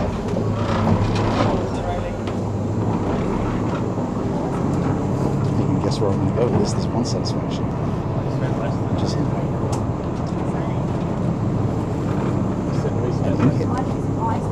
everything else really is kind of a chasing of that here, a chasing of things that get in the way of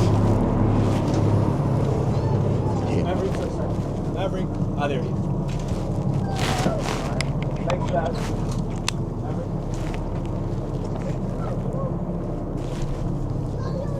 Yeah, how about Maverick? You okay, Tristan? Thanks, man.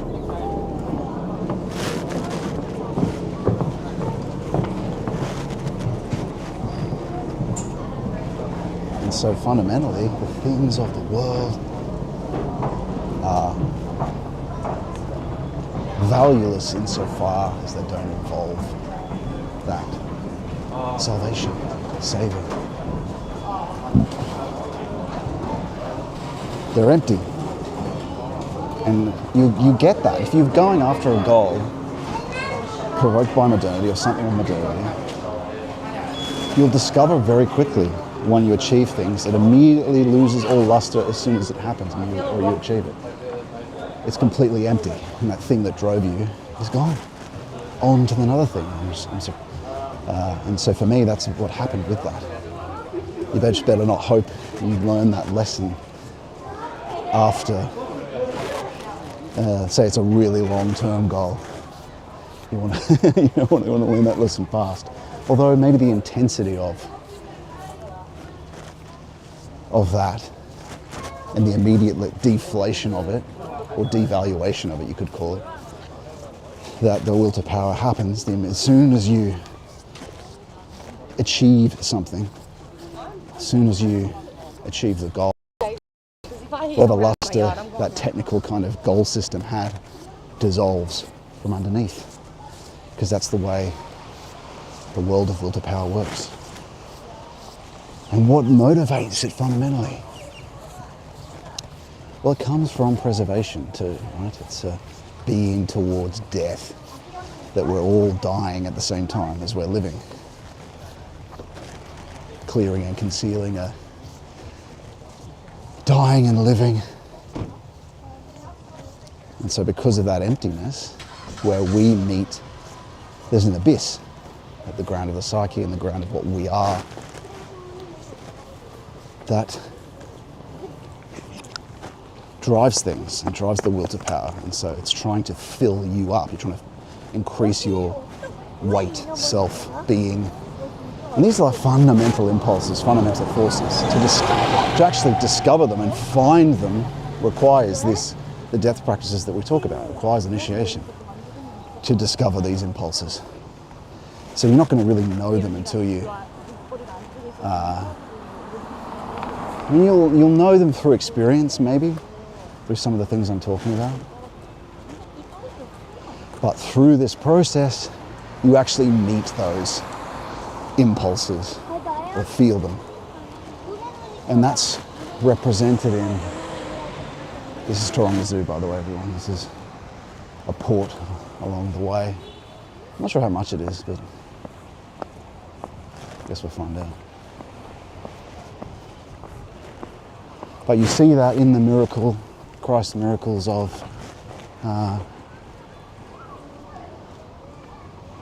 you see that in the miracle with the apostles on the water. Might be a bit busy at the old Taronga Zoo. See how much it is.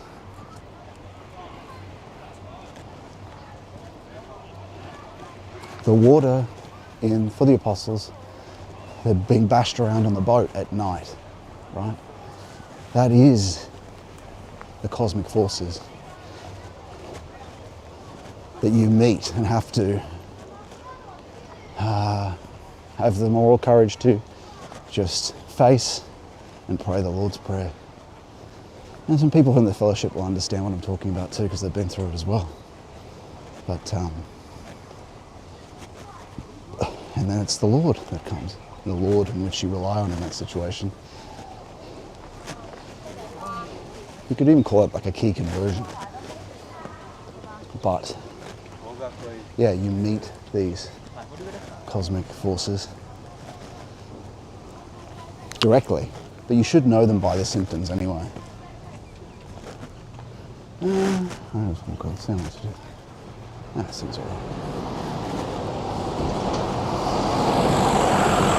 I want to find somewhere now to sit down, and we're going to do our reading from my book, actually, before we go to the zoo. So, everybody, give me a moment. Now I'm going to find out where we are, find a bathroom, and then we're going to sit down and do our Rudolf Steiner reading. Just give me a sec.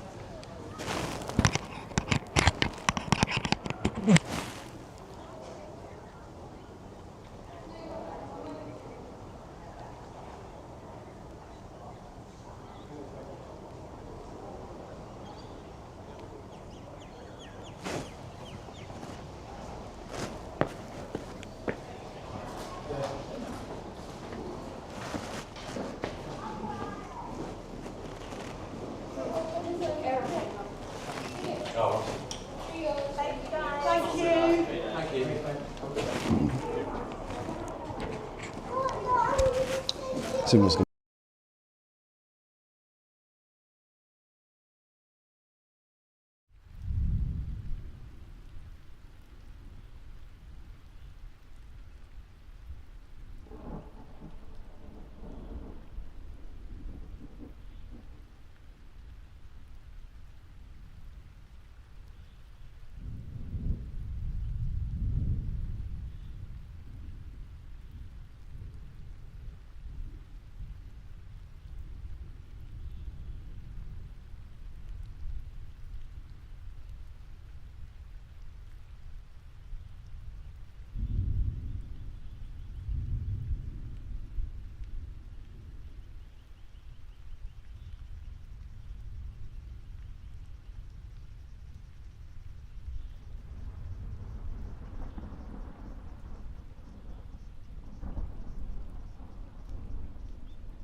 All right. Give me a moment. Let me have this drink first.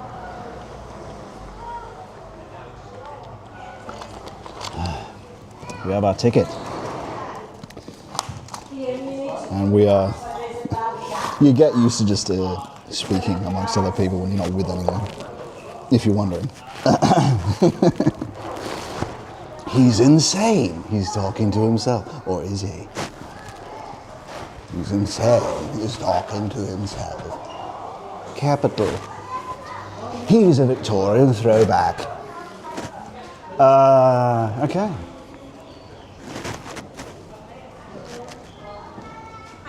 Oh, hi. I'll come around? Okay. I just bought a ticket in the case for it.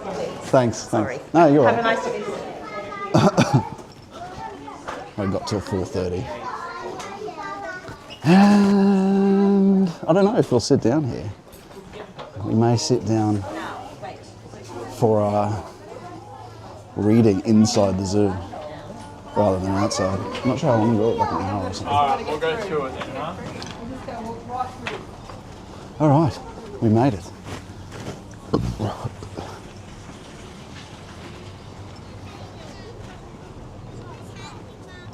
Now, what were we talking about? Friends? We were talking about... We were talking about... So many things to talk about. We were talking about...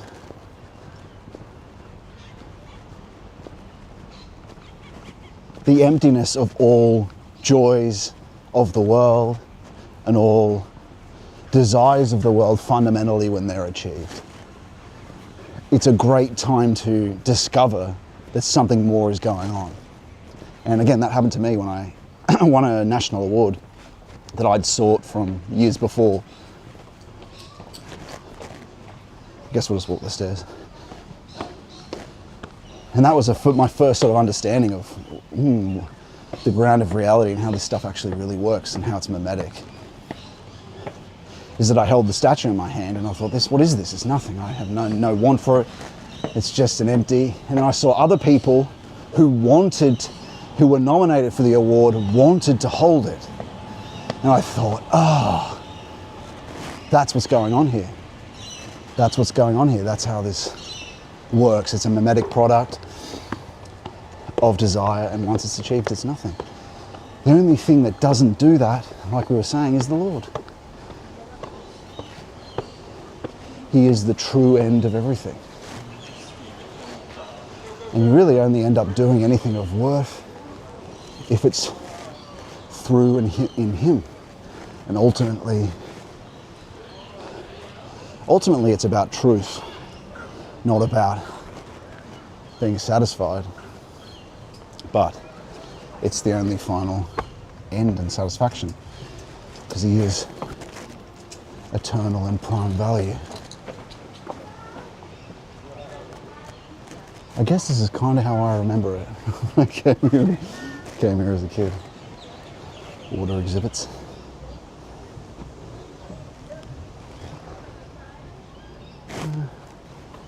Everyone's sort of leaving now.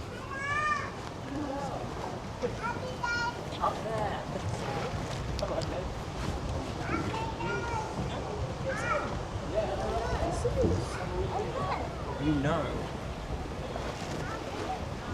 Xander, this way. Mama's this way. Please, Levi. Just sit down. No. This is really kind of more annoying than anything worth showing. Just annoying distractions of tourists. In fact, when it was actually where is he? Where is he?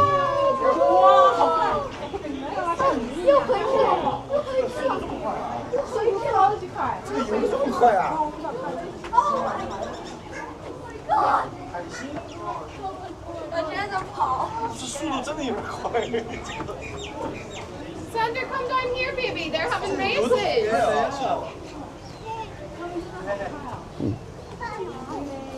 That was awesome.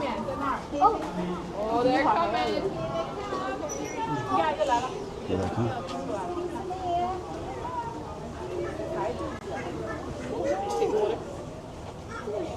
它慢慢的。有两只大企鹅，大一点的企鹅。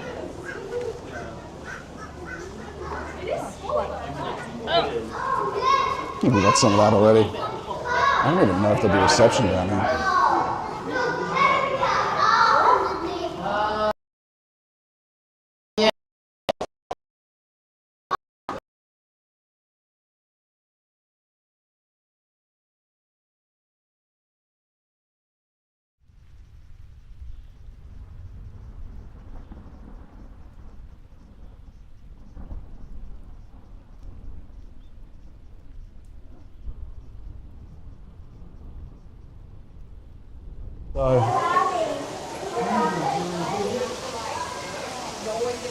So many people. So annoying. That was pretty cool though, the penguins. Onward. Now what were we saying? We were saying, oh yeah, again I'd probably just keep going over the same thing when I remember what we were talking about. Yeah, there's a sight to see, no mistake. Yeah, fundamentally, you recognize its emptiness. And I noticed that when I remember in a previous year, I'd been nominated for the same award. And I wanted to hold it, and it wasn't mine. And the same year, the next time when I won it, the national award, the other people that nominated wanted to hold it also, but it was worth nothing to me once it was achieved. It's just a trophy. Yet a desired object, an object of desire. Obviously there's joy when it was won, but actually it was kind of empty. I already knew I won in advance of receiving the award in the ceremony. So I suppose there's an initial joy, but what you recognize is, again, these things are empty. They're motive powers from the world of the worldly, and they dissolve under their own, they just dissolve. They're like a battery. Like most goals, they charge up. How egregores work, or how demons work, or how modernity works, is that it's a charging up of things, but at their ground, they're empty, and so they just dissolve in a gust of wind once they're achieved. And so, yeah, that was probably the first thing I recognized, that there was something odd with how modernity was, or how motives are. And looking to the essence of things, well, you move on to another goal, don't you? And that's another system that you develop and charge up with energy. And how much of the world now is run on amphetamines, run on ADHD medication, when people are said to have a condition, when it's just because they can't focus, it's said? Or is it the shock of modernity? Is it the shock of the jackhammer, of the roadworks? Also just an excuse. If you proper religious education, proper, go to Orthodox, go to church, not educated in state institutions, like I saw earlier today. Like I just saw.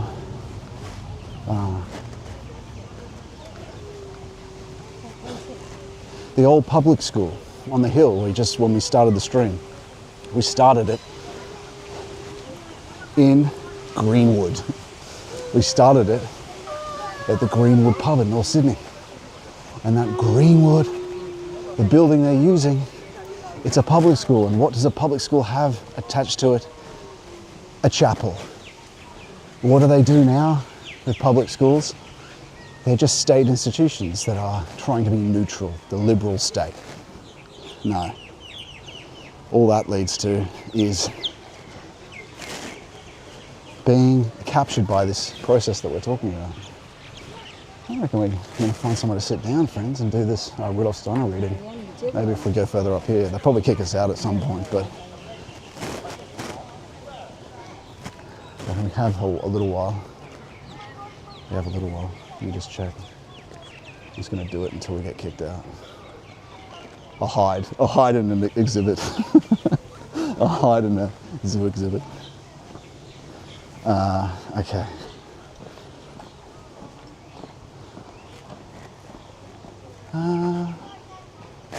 Looks like a food area. That's probably quite good.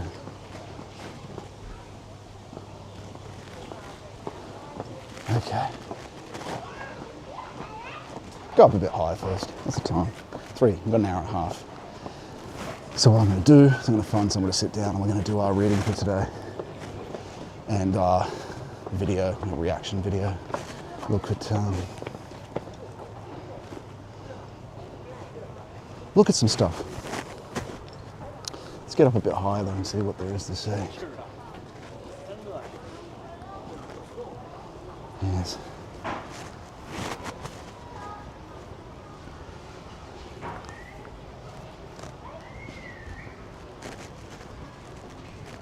I wonder if it was us, the Angloid, that invented the old zoo. Probably.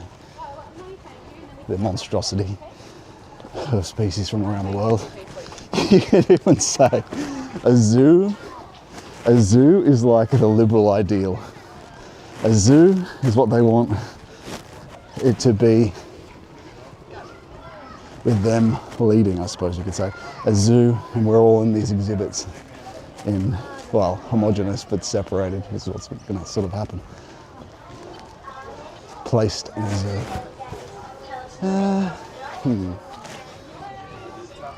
See, when I went on my own and the signal interrupted, it was there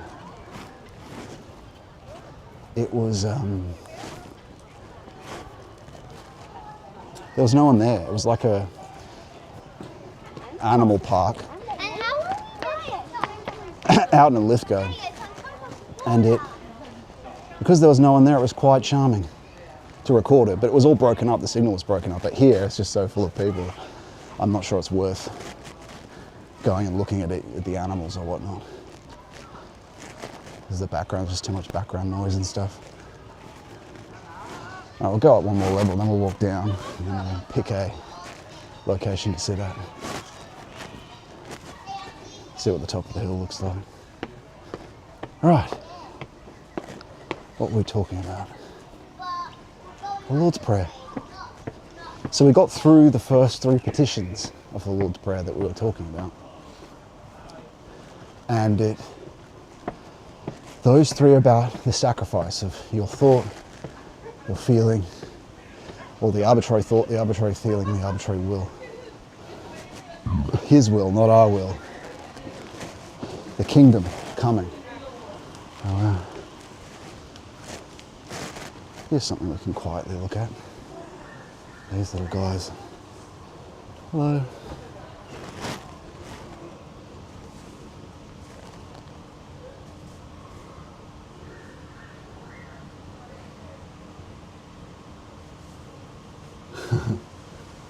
There you go. Can't say I don't take you anywhere or show you anything. Nice. Oh, there's another one.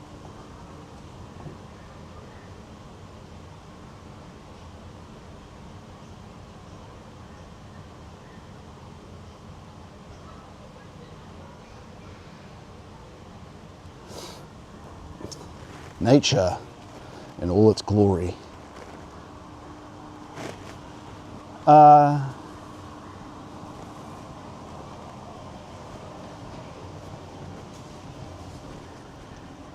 Yes.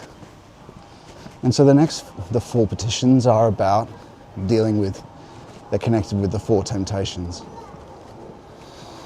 Bread,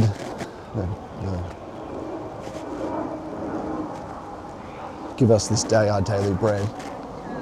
That's connected with, like we mentioned, we were talking about capitalism earlier.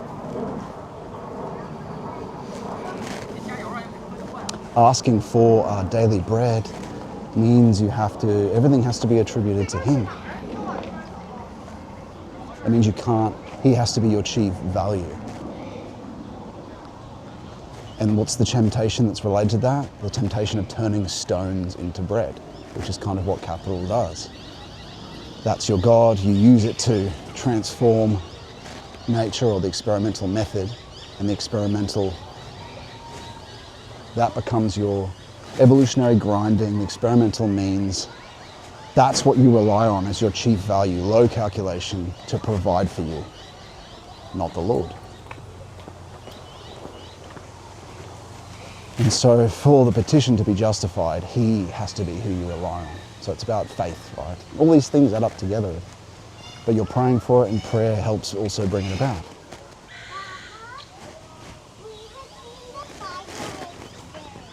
And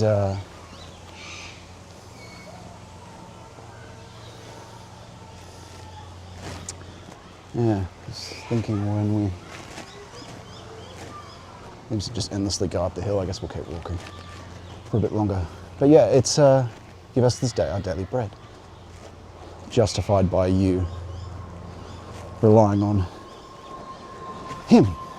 Justified. I mean, I already sort of talked about this. It's by everything, giving thanks. Everything is in his context, his telos, his purpose, from him. Doesn't mean that you don't, again, I know I've already talked about this, but we're talking about this petition of the Lord's Prayer. It doesn't mean that you don't rely on, that you don't use capital, because he brings everything into his context anyway, if you thank him for everything. And so that's kind of partly how it's justified as well. Whoops. Oh, okay, hang on. Bring this back around. There we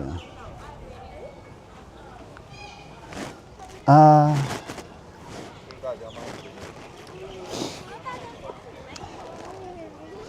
Lead us not into temptation. What's that justified by? Well, that's about experiment.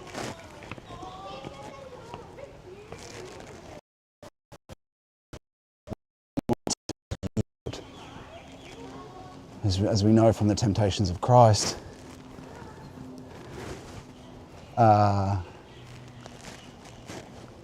we know that, and we can't go any further, that's it. As we know from the temptations of Christ, he's tempted to prove with an experiment that you are the Lord. Jump down from the pinnacle of the temple and prove that an angel will pick you up. This is opposite to how he works. And so what is it? Don't tempt him. And so all atheists, like that person that Peterson talked to, I've forgotten what his name is, Alex O'Connor. They're curious, are they? Are they curious about God? No, that's not how it works. Because if he, without you seeking him first, coming back as the prodigal son, to prove it is to make you an extension of him, to just do it, to show power, or his power, without you coming to him. It breaches your freedom, which is the whole point. It breaches your freedom. And so oh wow, it is an incredible view here, man. Maybe there's a table here I can sit down at. No, not really. Still looks nice though. There's a seat, but I need a table to put my stuff on. We don't tempt him, and so we ask that he doesn't also tempt us. It's a mutual, there's a giraffe there. Mutual confidence.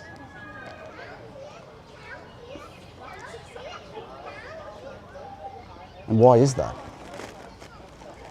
Again, like I said, it's tied up with that it's tied up with. It's tied up with the temptations of Christ, and again, maybe I'll try to explain that again in a way that helps.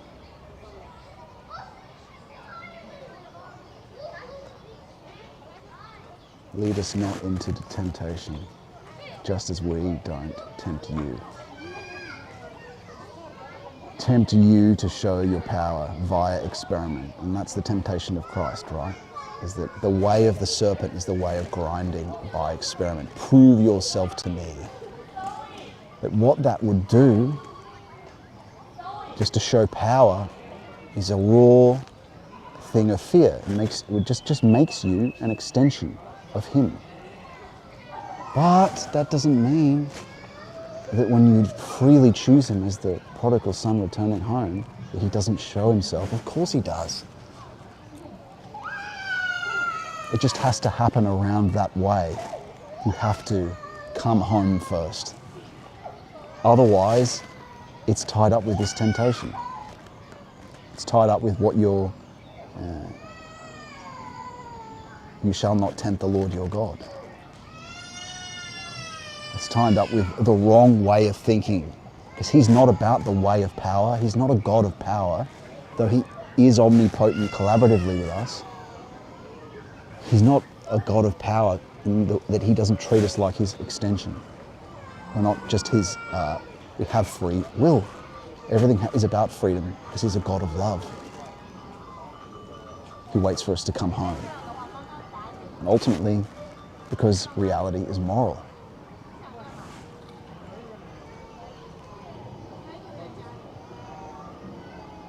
Is why. I think I've explained that reasonably well. And so what's the other one? Deliver us from the evil one. How's that justified? Just as we fight evil or go against evil in the world, is how it's justified. But fundamentally, it's about the ground of Satan, the ground of the will to power. It's about the temptation of... Which temptation is that about? It's not casting from the pinnacle of the temple, not stones into bread. It's the offering of the king of this world is the temptation that's to do with. Because the king of the world, or the low king of the world, is Satan.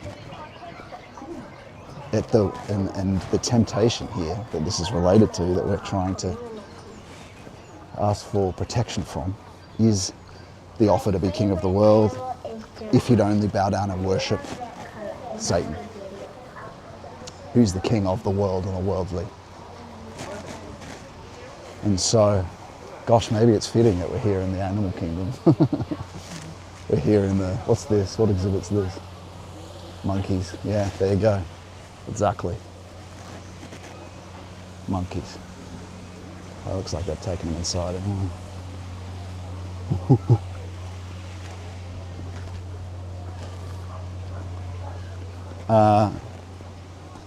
Yes, so what were we saying? Ultimately, the king of this world is from another domain. And what's this related to? This domain, or the evil one, is this principle of worshipping. This principle of the will to power is worship. It's tied up with the Übermensch. Übermensch versus the true transcendent self, which is Jesus, which is towards Jesus anyway. It is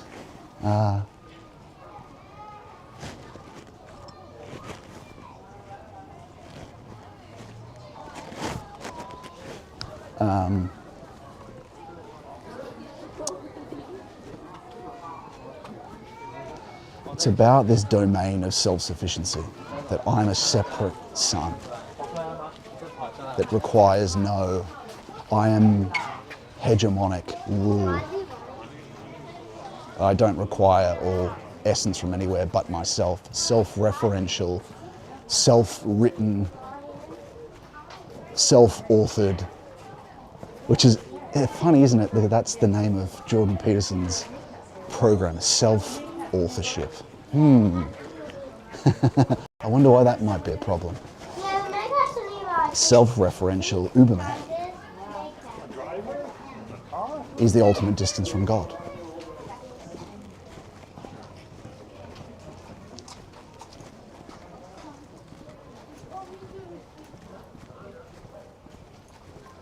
And is tied up with ultimate relativity as well. And is the evil one. Ultimate arbitrariness, the Uberman. On your safari. A law unto oneself is, in other words, is another way of describing that. But what does that ultimately mean? It means there's no truth, is there? If everything is self-referential. And that's kind of Nietzsche, totally. It's what's powerful is what's true. Is whatever can vitalize the most is to win and is true. Of course, even though Marxist believes that, all they care about is the means of production. It's like you say what, there is no truth. It's like say whatever, postmodernists as well, say whatever gets you the means of production. Do whatever gets you the means of production and seizes power. That's what's true. And that's how a postmodern views the past. There's truth in that though. Postmodern understanding, actually, it's true of temporality. It's true of how the modern world presence is that mortal truth, human truth on its own, actually is relative. They're right about that. Even Dugan talks about that. That's meerkats. They're cute. Yeah.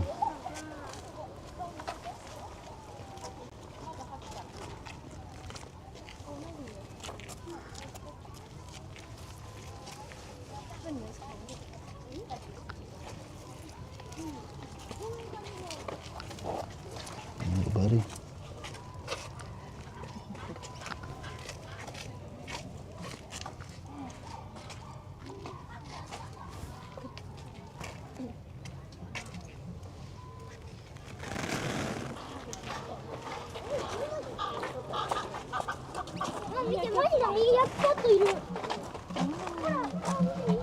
Into the animal kingdom, into Nietzsche's paradise. All right. Self-referential, self-written, vital, whatever gives vital power is true. But yeah, what we're saying here though, postmodernists, it's true of temporality. It's not true of the transcendent. There is a transcendent truth. And if you're not anchored in that, then it might as well be relative. And look what's happening. When you're not anchored in that, everything just dissolves from underneath itself, and it's whoever can put the most push into what they do ends up being able to get over time, through whatever lie works to vitalize anything, whether it's sympathy, toxic empathy, or anger and hatred, which the other side usually tries. Whatever works, right, ends up becoming the new truth. But there is a transcendent truth. But as soon as we were not anchored in that, in him, things start to dissolve, as you see now in modernity. It becomes utilitarianism, and then worse beyond there.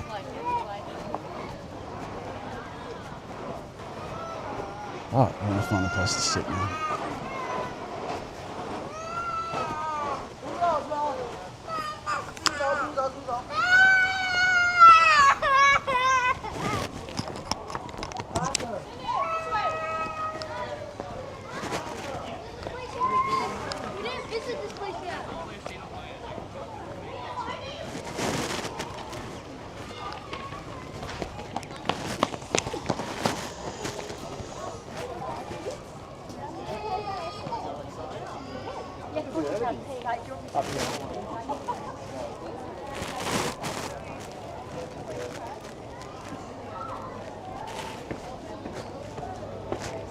Maybe we'll be able to sit for a while here.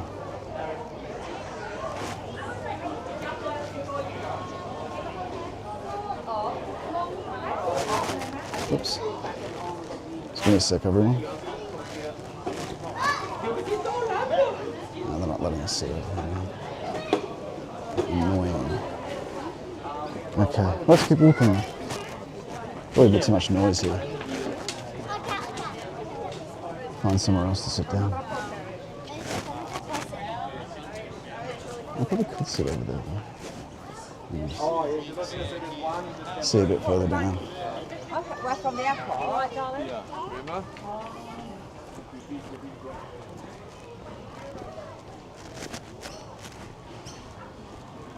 All right. Hey, Bram. Bram says hello.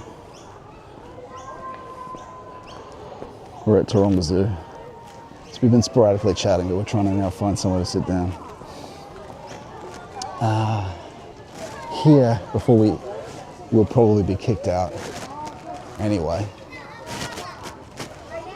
But we do have an hour here. And then we're going to talk about and read from Rudolf Steiner's book. Yeah, this has been a kind of bum steer.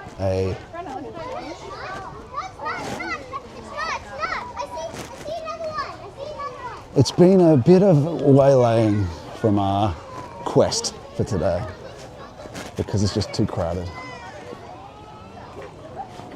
But maybe there's somewhere to sit over here. I should have seen this in advance. Wait, no, I can't go that way. Can you go this way? Okay, might be a bit boring for a while I keep looking because of the distractions as well. Can you walk down there? No, I don't think you can. Walk up this way. Give me a sec. Everyone. It's up on the plank. Okay.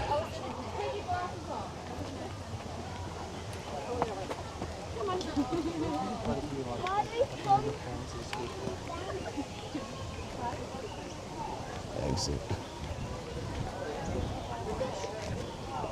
Gosh, maybe the ferry's the only way off this thing. Over there, see the big shell?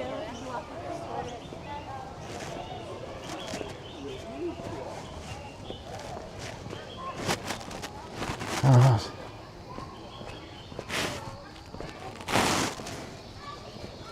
Where are we?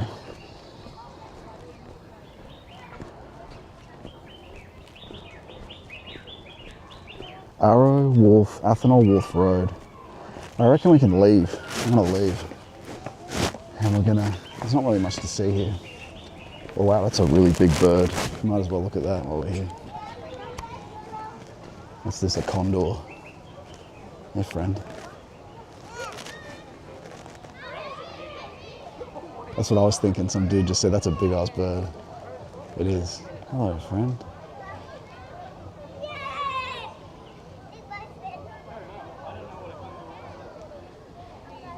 Big wingspan. It's got a big wingspan.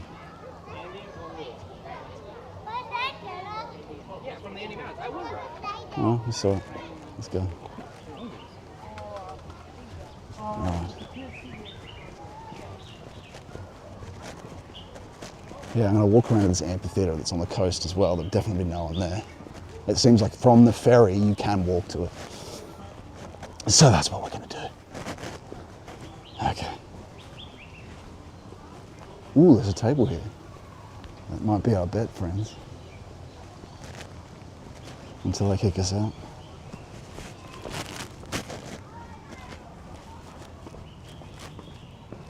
Maybe. Maybe.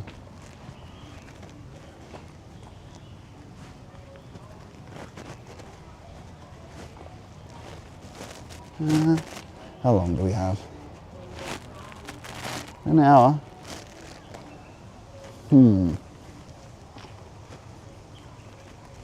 Why not? Let's set up here. All right. Okay, we're testing out this is like a new segment. We're going to react to a video that we saw.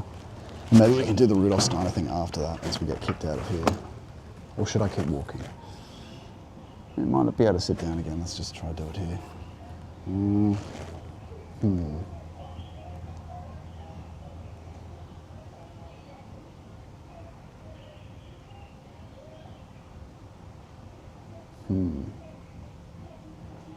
I reckon they, sorry, I know this is boring. I'm just thinking that they're going to come before that. They're going to come before that, I think. I'll just set this up for now, just there. And let me look on the old sat nav.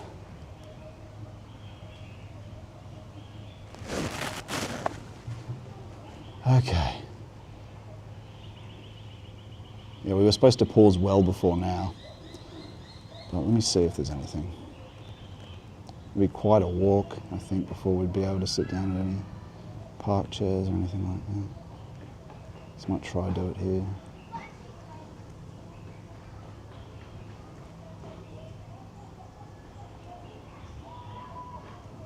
Okay. Athenol Hall, Bradley's walking track, amphitheatre. Maybe.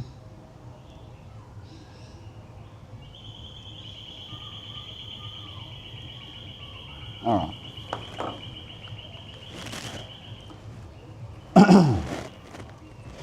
Let's leave these in. All right, so maybe we can try to do that segment at the end. Let's read Rudolf Steiner now, everyone.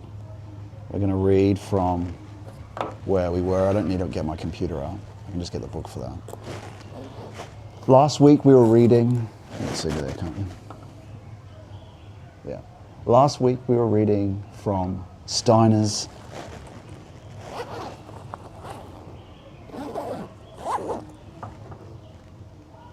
The Redemption of Thinking. The Redemption of Thinking is about tracking the emergence of thought from Greek times as it's situated in the influence of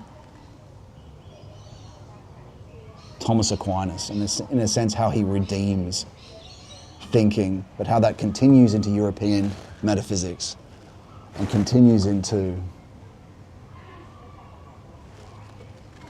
modernity, and how the emergent, you can also think about it like Heidegger talks about the history of being and how it changes. Well, Steiner talks about the history of consciousness in a way, and its emergence and how it changes. I suppose you could say Heidegger picks a middle zone rather than from the anthropos that we are. But they're both essentially doing the same thing.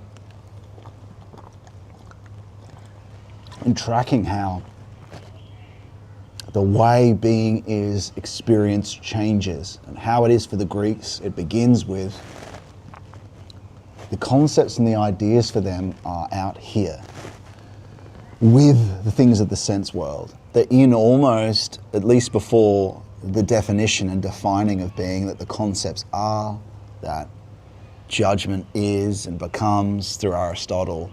That's already after the first beginning. Before that, when you're looking at the Homer, Hesiod, these Greek poets, almost religious figures, they are in a mystical participation. It's all inspiration. And that inspiration continues to figures like Heraclitus. He's still involved in inspiration. And what it leads to is he's still inspired, but for the Greeks in the times of Aristotle and even Plato, for them, they don't have this inspiration, this atavistic clairvoyance. They have the memory of it though. Plato is talking from memory when he talks about these things. And in the end, you could say that he does achieve a sort of pagan initiation in terms of the transcendent self. But we're not going to go into the difference between that and what's possible now with Christ, but there is a distinct difference, which I'm going to articulate, but it requires a lot of contemplation to articulate it. So it's just a distant memory for them. It's a distant memory for them. Even religiously, it's still a memory for them. They use statues. Statues sort of helped their God's presence for them to be closer to the this first beginning of the emergence of a knowing of being. So they're not in Plato and Aristotle's time. They're not in that participation. They're already separating, but the concepts are still out there for them in the sense world. They disclose, just like an object discloses, so too does a concept disclose for them out there, not internally as it does for us. And so Plato remembers it. He's speaking from memory. At the start, he's not experiencing any of it himself. He does, though, experience some of it himself later in what's called the seventh letter of Plato, where he says, the things which I've concerned myself with, paraphrasing, not of any value compared to what I am now experiencing. And in a sense, it's similar to what Thomas Aquinas later says. Of course, totally different when it's Christ, but he says, there's a story from a brother of his, a fellow, I think it's a monk or it's someone that's a caretaker for him. He says, apparently, in this story, and I believe it's true, is he says at the end of all his scholastic work is that he's caught in an ecstasy, he's out of body, and he's sort of shaken to awake by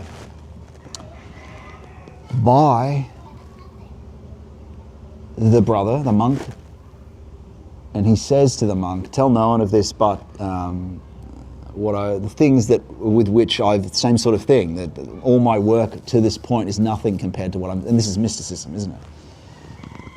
It's in a flash, the whole initiation. Sometimes it can happen immediately, sometimes it can be a very long process. And for Aquinas, it was immediate. For Paul, it's also immediate. It's a flash, and Christ is completely with him. And that's what happens to Aquinas at the end of his life. And Aquinas says in that story anyway, that so too, as I've reached the end of my work, and it's of no value compared to what I've now seen. Because they're propositions, right? It's a propositional system of thought compared to the mysticism itself is, of course, nothing compared to actually having Christ's presence with you as a fact of experience, having the eternal meat temporal in you. And so there is a similarity there. That they both Plato and Aquinas worked with thought and propositions and articulating thought, and were able to transcend the sense world, but in a different way for Plato, which I'll go into at a later time. It's different. But that's different from Aristotle. Aristotle doesn't even remember it.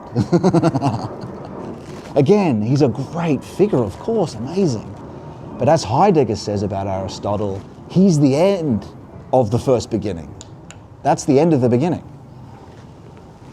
There's no inspiration for him. It's the dicing up. The mercenaries rolling lots for Christ's clothes, and the cutting up of his clothes, and the taking away of his garment. It's the cutting up of being into smaller parts. Not being connected with the essence of things at all. And so that's why you see with his philosophy, it's all about that. It's all about categorizing. And so that's where we left off in our reading last time, in a sense. We left off there, and now we continue.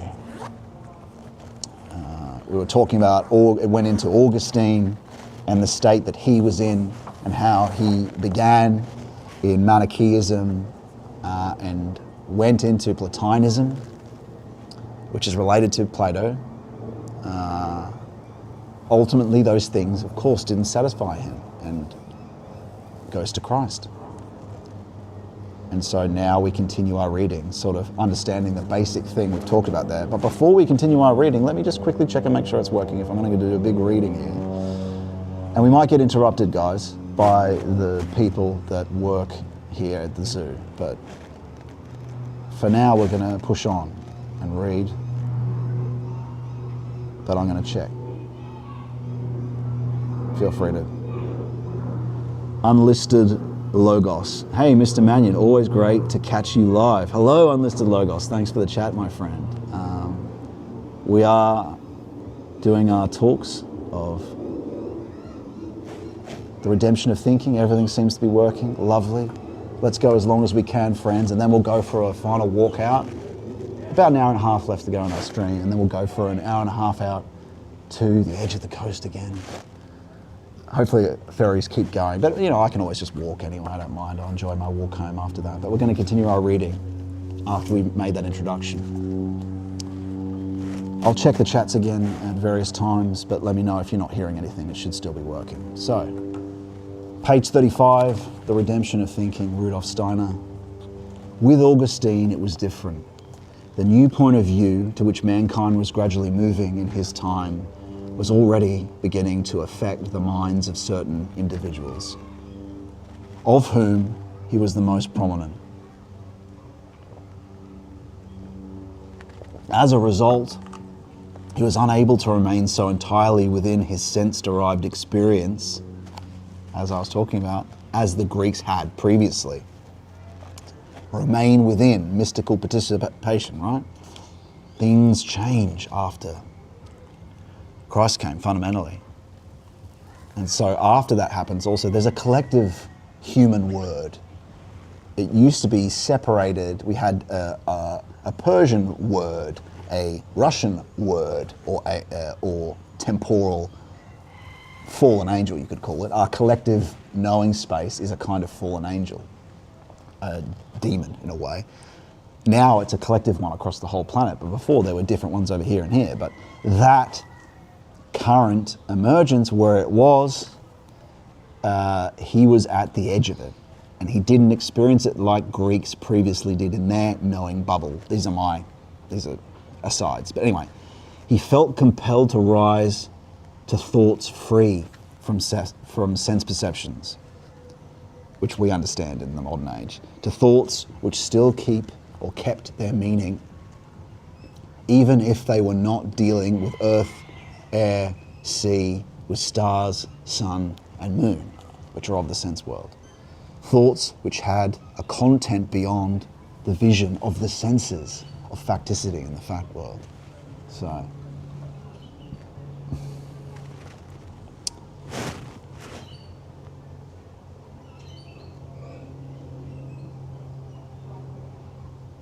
thoughts which had a content beyond the vision of sense, and it was only towards a divinity that should have such a non-sensory content that Augustine strove. But the only philosophers and philosophies which spoke to him at that time spoke from an entirely different viewpoint from this, namely from the material spiritual point of view, which we have already explained. That's Manichaeism. Manichaeism was, the sense world is spirit, is how they saw it. And so we were saying he was influenced by Platonism, and also Manichaeism. It is not to be wondered at that souls like Augustine, striving uncertainly towards something which was not yet realizable, and reaching out, as it were, with the arms of their spirit to find it, could only discover something which they could not comprehend. It is a little wonder that they sought refuge in the school of the skeptics. But with Augustine, the conviction that he stood on a sound basis of truth,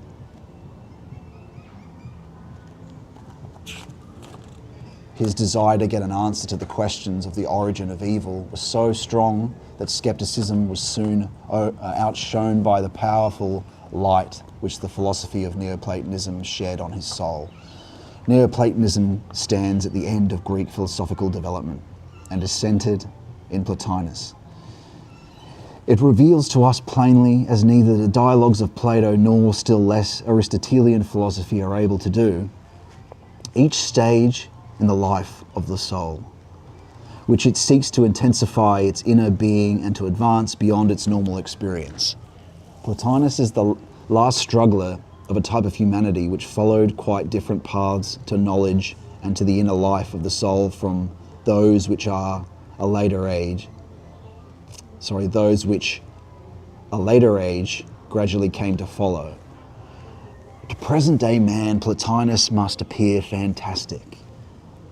And to those who have absorbed something of medieval scholasticism, he must appear as a hopeless, indeed a dangerous visionary.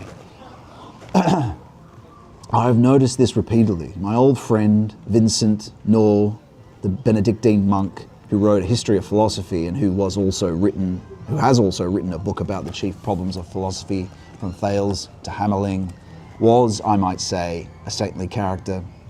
This man never let himself go except when anyone discussed Neoplatonism, and particularly the philosophy of Plotinus, and then he would get quite angry and would denounce Plotinus as a dangerous crank. In the same way, Ferenc Brentano, the intelligent Aristotelian and empiricist who carried medieval philosophy deeply and intensely in his soul, wrote a little book called Philosophies That Create a Sensation. And there he fumes about Plotinus in the same way. In his opinion, Plotinus, the dangerous crank, was the philosopher who created a sensation at the close of the ancient Greek period. To understand Plotinus is really extraordinarily difficult for the modern philosopher. For the things we experience as the content of our understanding and our reason, and know as the sum of our concepts about the world, are certainly not for us what they were for this philosopher of the 3rd century. And it's so important. It's difficult, incredibly difficult to get back into. I mean, it requires all the practices we talk about to actually start seeing things of the world and the essence of things, to begin to realize what things might have looked like for them as faculties come online that allow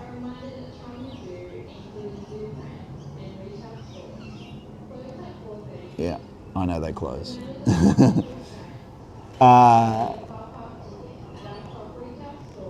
The practices, of course, help with that, because things come online to look to the essence of things, and we're able to certainly get an understanding of how things were. But from the everydayness of normal, it's very difficult for a abstracting philosopher to be able to do it. So all the people that you see online that do philosophy, people that go to university, these are not philosophers. They learn a subject called philosophy. They don't have the depth practices to do it. Philosophy, a true philosopher is also a mystic. You cannot be one. Anyone worth his name was one. Really. Otherwise, you're sort of a metaphysical juggler. You're juggling other people's propositions. You're not looking to the essence of things yourself. Anyway, I've talked about that, of course, many times, so I'll stop. But you know what I mean. So that has to be, and Steiner did understand that, because he did, and some few others do, and they are true sages, not the millions and hundreds of people, millions, thousands of people on Twitter teaching their doctorate that they learn about when they don't have this actual sufficiency of being themselves to be able to articulate something new. Metaphysics, we actually got half into that. Metaphysics is granted, is something that has always been granted as something. And through mysticism and through these practices, then you can philosophize about what is disclosed. But none of these other people know it. You know, they have that's not to say what they're doing doesn't have some nobility to it. You know, and Steiner's very good about, when he's talking about these figures like Brentano and whatnot, saying that these achievements are, that they have their achievements. But it is important to know that there's something fundamentally missing. But sorry, I digress. Let's jump back in. We comprehend the world through sense perceptions, which then, through abstraction, we convert into concepts. We comprehend, listen to that again, we comprehend the world through a surface sense perception, which then, through abstracting generalization, we convert into a concept. That's how we tend to do things. But we go no further than those empirical, he doesn't say empirical, I do, empirical concepts. We retain them as inner psychic experience, psychological experience, if psychic as a word makes you worried. And if we are average men of today, we are more or less convinced that our concepts are abstractions. That is, something we have abstracted out of the things of the surface senses. And that's all a concept is. That's my addition. But the essential thing is that we go no further than that. When we are dealing with sense experience, we stop at the point where we arrive at the sum of our concepts, our ideas. It was not so for Plotinus. For him, the whole world of the sense experience scarcely existed, what we see of everydayness. But the world which really meant something to him, and of which he spoke as we speak of the world of plants and minerals and animals and human beings, was something which he saw lying above concepts. This in-betweenness that we are, our concepts, lying above that. It was a spiritual world, and this spiritual world had for him a nether boundary, namely the concepts. The concepts were the boundary. We get our concepts by going to concrete things. We do. Making abstractions out of them, which is kind of a Kantian way of thinking what a concept, and that's actually not what a concept really is, but that we abstract out of generalizations we make of the things, and we categorize. That's a plant, that's an animal. Concepts, open quote, concepts are the relating together of what we have been able to abstract in the form of ideas from the things we have observed with our senses. That's what we say. Plotinus, on the other hand, paying little heed to the process of sense observation, said, as human beings, we live in a spiritual world, and the immediate revelation of this spiritual world, what we see as its nether boundary, is concepts. That's him. I'm not saying this. This is Plotinus. This is not a Christian. Just saying.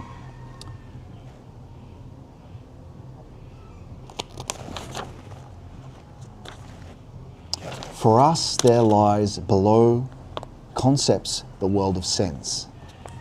Below concepts, the world of sense. For Plotinus, there is above concepts a spiritual world. The world of thought reality. The world which is in fact the kingdom of the Spirit. I might illustrate this in the following way. Let us suppose we were submerged in the sea. Look upward to the surface of the water. Looking upward, we saw nothing but the surface, nothing above the surface. If we lived in the sea, we might perhaps have in our soul the feeling that this boundary marked the limit of our world, looking up inside the sea. Since we were created sea beings. But this was not the view of Plotinus. He was not concerned with the sea around him, but with the boundary which he could see. The boundary of the concept world in which his soul normally lived. It was for him the nether boundary of something that lay above it. It was as though sea beings were to regard the surface of the water primarily as the nether boundary of the world of atmosphere and clouds and so on. In all this, Plotinus never ceases to think that he is continuing the genuine philosophy of Plato. For him, that which lies above the concepts is exactly that which Plato calls the world of ideas. For Plotinus, the first thing to be said about this world, this idea world, is that it is an objective unity. Even if you were a follower of modern subjectivist philosophy, if you and I were thinking at a meadow, it would not occur to you to say, I have my meadow, you have yours, another has his meadow.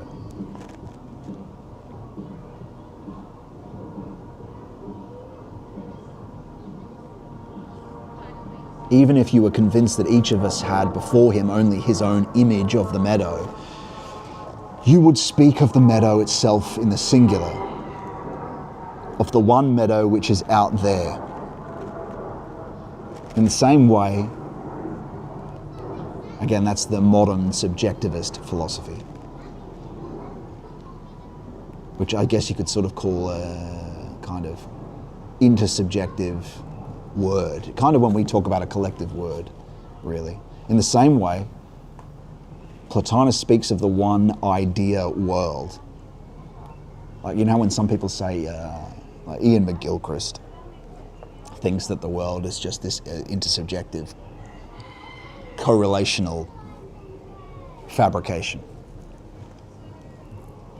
That's what we would say. But for Plotinus, in a similar way, just as we would say that now, he would say that speaks of the one idea world, not of the idea world of this mind or another mind or a third mind. To this idea world, the soul belongs to him. This can be seen from the thought process involving in arriving at our understanding of it. The soul or psyche unfolds itself, as it were, out of this very idea world and then experiences it. Again, just as the idea world creates the soul, so the soul in its turn creates the matter in which it is embodied.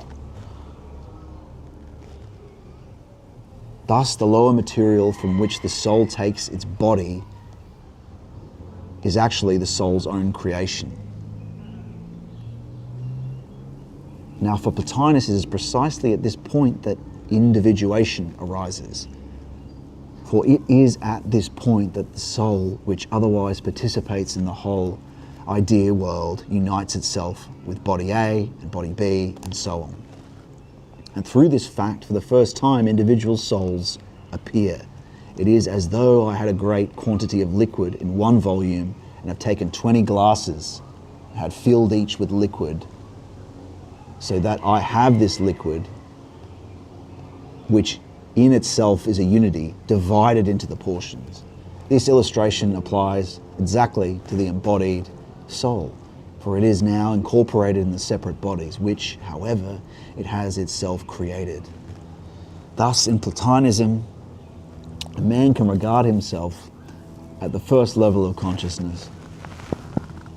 Hello, Turkey. At the first level of consciousness, from the point of view of his physical exterior, his vessel. But this vessel is really only the medium through which the soul expresses itself and at the same time has become individuated. At the next higher level, man experiences inwardly his own soul. That human soul which is able to raise itself upwards to the idea world. Later on, there comes a still higher form of experience. That anyone should speak of abstract concepts has no meaning for a Platonist. He would have said, what do you mean by abstract concepts? Concepts surely cannot be abstract. They cannot just be floating in midair. Obviously, they must have come down from the spirit world. They must be concrete revelations of the spiritual. So it wouldn't make sense to him. For a Plotinist, therefore, the interpretation of ideas as any kind of abstraction is wrong.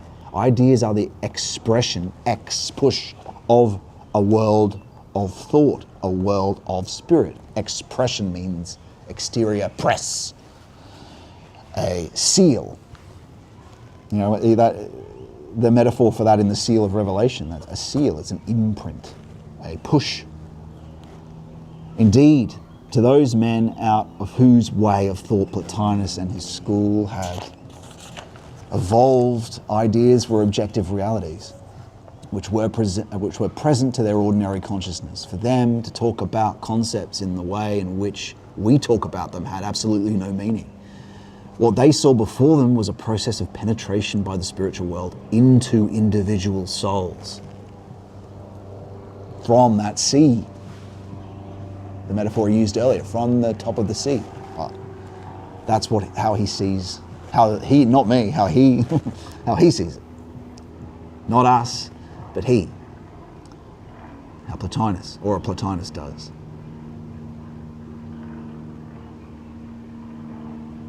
At the lowest level of this spirit penetration, the concept world is found. The lowest level, right at the boundary of that sea bed to the outer atmosphere. If, however, one pressed on to further development, then an experience was reached which could not be known by the ordinary man. At this higher level was experienced that which is above the idea world, the One. You may call it the experience of the One. It was for Plotinus something that was unattainable by concepts just because it was above concepts and could only be attained if one could sink oneself into one's own inner being without concepts. This is a state which we describe in his spiritual science as imagination, which in Christian mysticism, that's where it begins. You dissolve those imaginations. So there's some truth in what Plotinus is talking about there. But of course it's not the full truth. But yeah, the imagination is the first thing to be dissolved because has the valuation, as we talk about a lot, of the will to power of the first beginning. We can read about it in My Knowledge. Well, I'm just talking about his book there. In his book, Knowledge of Higher Worlds. But there is this difference. I've treated the subject from the modern point of view, whereas Plotinus treated it from the old point of view. What I call imagination is that level of consciousness which, according to Plotinus, stands above the idea world. How interesting, yes. Above the idea world. Yeah, because he's sort of experiencing it collectively. We have our concepts and we have our imagination and we see it as subjective. So this image of the unconscious, the image of the unconscious, the collective unconscious, we see it in dreams. It has a valuative power. We see it as individual. For Plotinus, it's collective. He sees it up there. And we have our concepts here that are sort of very subtle and see-through. They're only subjective. For him, it's a whole thing, and they come downward from that image. You might want to think about it as we experience it as inward. We experience it as inward, it's coming down for him. We experience it as inward, as subjective, and the ideas we get come up from our subjective image. But actually the truth is, when you go deep enough, that image is collective anyway, as Jung discovers the collective unconscious. But still, that's not getting to the essence of things. It's getting deeper, but not to the essence of things. Anyway, from this general view of the world, Plotinus derived also all his knowledge of the human soul. It is, after all, practically contained in it.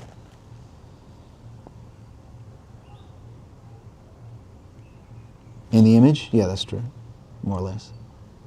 In Plotinus' view, a man is truly an individual when he recognizes that his life reaches upwards to something spiritual that is beyond all individuality. In our age, we are more accustomed to reach downwards to the things of the senses.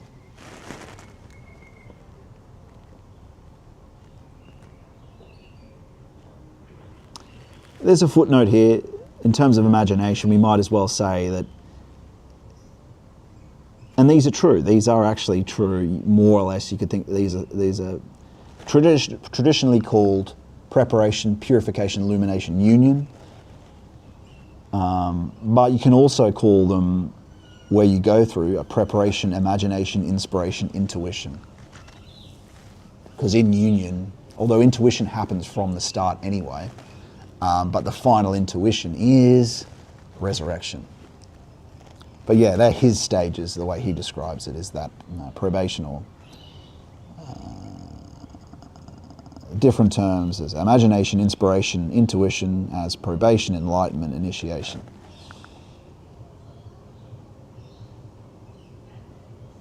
Anyway, the best way is, of course, to think about it as preparation, purification, or purgatory, purgation, illumination, and unio mystica, or union mystica, or perfection. And so we're more concerned with, or in the modern world, now people are becoming more deluded into looking into false spirit. That's where we're going now.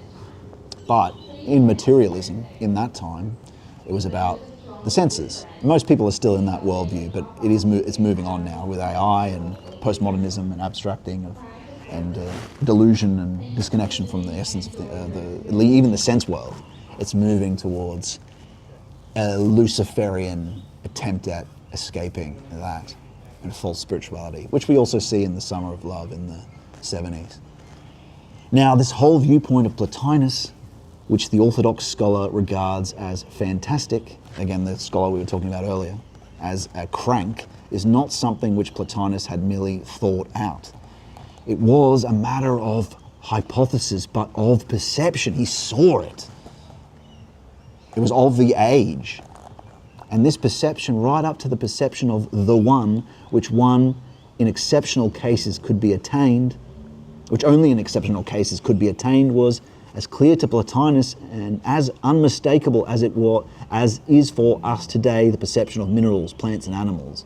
When he spoke of the soul, of the logos as inherent in the nous, of the idea world, and of the one, he spoke of them as realities which were in actual fact directly experienced for him. For him, the whole world was, in a true sense, a spiritual reality. Footnote: for Plotinus, reality is the spiritual world as known by spirit, or spirit as knowing the spiritual world. Say that again. For Plotinus, reality is the spiritual world as known by spirit, or spirit as knowing the spiritual world. Knowledge, mind, thinking they are, I guess, well, actually, maybe he doesn't think that. That's not right, but they more or less are that. Here only we find the fully real and the completely true in the spirit. Most commentators on Plotinus have not emphasized this nearly enough.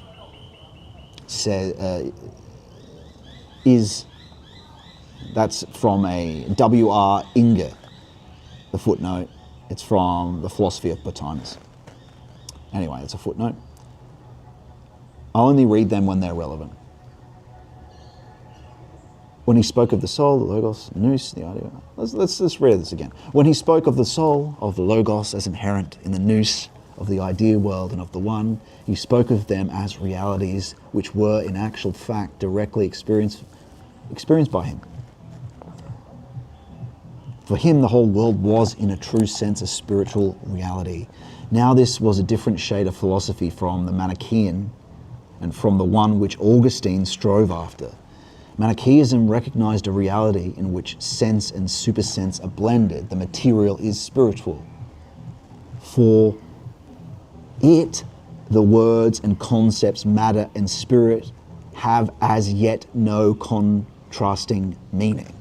Saying, Augustine strove to reach a soul experience of the spiritual that is entirely free of sense experience, and so to escape from a material presencing or view, that's my word, presencing or view of life. For Plotinus, the whole world is spiritual, and things of the senses do not merely as such exist. The whole world is spiritual. It's not a material like the Manichaeism. For Plotinus, the whole world is spiritual, and the things of the senses do not merely as such exist, like things in themselves. For what appears as material is only the lowest method of revealing the spiritual. All is spirit, and if we only penetrate sufficiently deeply into reality, everything is revealed as spirit. Plotinus believes, or experienced. It's not just believes. That's how being was for him, how being presence is for him. This Augustine could not accept because he had not the necessary outlook. For Augustine lived in advance of his age, just as Plotinus, although he lived in the 3rd century AD, was a survivor of the olden times when men were able to feel and perceive that in the idea world, the spiritual world is manifesting itself to us from above. He was like a hangover from that Greek, from that atavistic clairvoyance, or the first beginning. Augustine was a forerunner of his age. When men would no longer be able to feel and perceive this. Augustine himself could no longer perceive it. He could only learn it by having it told to him. He might hear that it was said to be so, and he might develop in regard to it a feeling that it contains something which helped humanity on its road towards truth. But though he felt that there must be some hidden explanation of this world of sense, he could not fight his way through to that explanation. That was the difficulty in which Augustine stood in relation to Platonism. And though he was never completely diverted from striving towards an inner understanding of it, the vision did not reveal itself to him. It was in this state of soul that he withdrew into a solitary life, in which he got to know the Bible and Christianity. And later on, the sermons of Ambrose and the epistles of St. Paul. Finally, this mood brought him to the point where he could say, Plotinus sought the true nature of the world, first of all in the essential being of the idea world, of the nous, the intellect, and then in the one, which may only be attained by a man under special favourable conditions of soul. But lo, this one has not appeared in a body on earth, has now appeared in a body on earth, in human form in Christ Jesus. This thought leapt at him with the conviction of a Bible truth. He said to himself, thou hast no need to struggle upward to the one. Thou needest but look upon that which the historical tradition of Christ Jesus reveals. There is the one, come down from heaven and become man. And so Augustine exchanged the philosophy of Plotinus for the faith of the Christian church. I mean, you don't necessarily have to believe Steiner's interpretation of this, by the way. And I'm not saying I necessarily do either. But we will nevertheless hear him out. He expresses this change of attachment clearly enough, as when he says, who could be so blind as to say, the Church of the Apostles merits no faith? The Church which is so faithful and supported by such brotherly unity of mind, that she has transmitted the writings of the Apostles to posterity as conscientiously as she has kept in direct succession their episcopal sees down to the present bishops. This is the fact upon which Augustine laid the chief stress, that it can be shown out of a continuous tradition and one worthy of belief, handed down through the course of the centuries and derived from men who themselves knew the disciples of the Lord. Wow. That there had appeared upon earth the very one to whom Plotinus had learned the way of attainment. Even just hearing that, to me, what a privilege it must have been to know one of the apostles. Even though, of course, you can know Christ, but even just to, you're privileged, but they all died in very martyred ways, of course. But even just to have known them.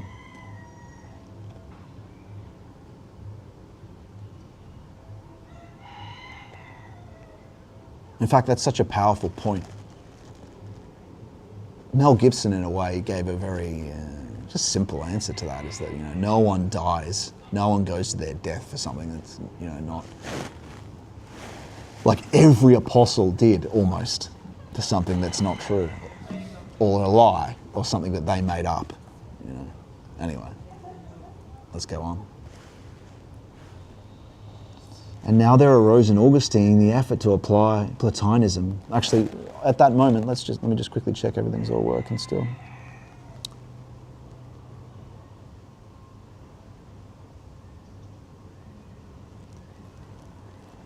Sounds good. Unlisted Logos. Maybe this question is a little too early, but I'm wondering what makes the philosophy of Plotinus so dangerous for the scholastics. That's actually, they're not the scholastics that Steiner's quoting there. He's quoting people of his time, or Benedictine monks of his time, that believe that about Plotinus. So, but yeah, it'll unfold. Steiner will explain. I've heard some people make the case that the true philosophers are the monks, It kind of makes sense, but I'm not sure I entirely understand. Interesting. I thought of concepts like that. Yeah, I think I know what you're talking about there. And so really, for Plotinus, is the spiritual world as known by one's spirit.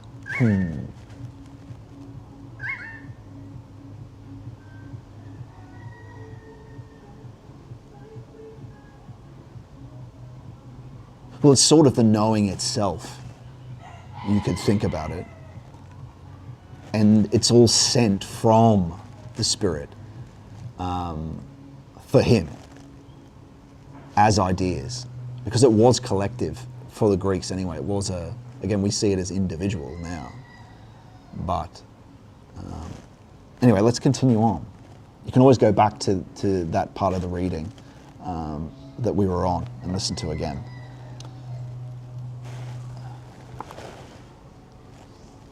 Okay, where were we? There's the sun coming in there. Let's move up here a little. Okay.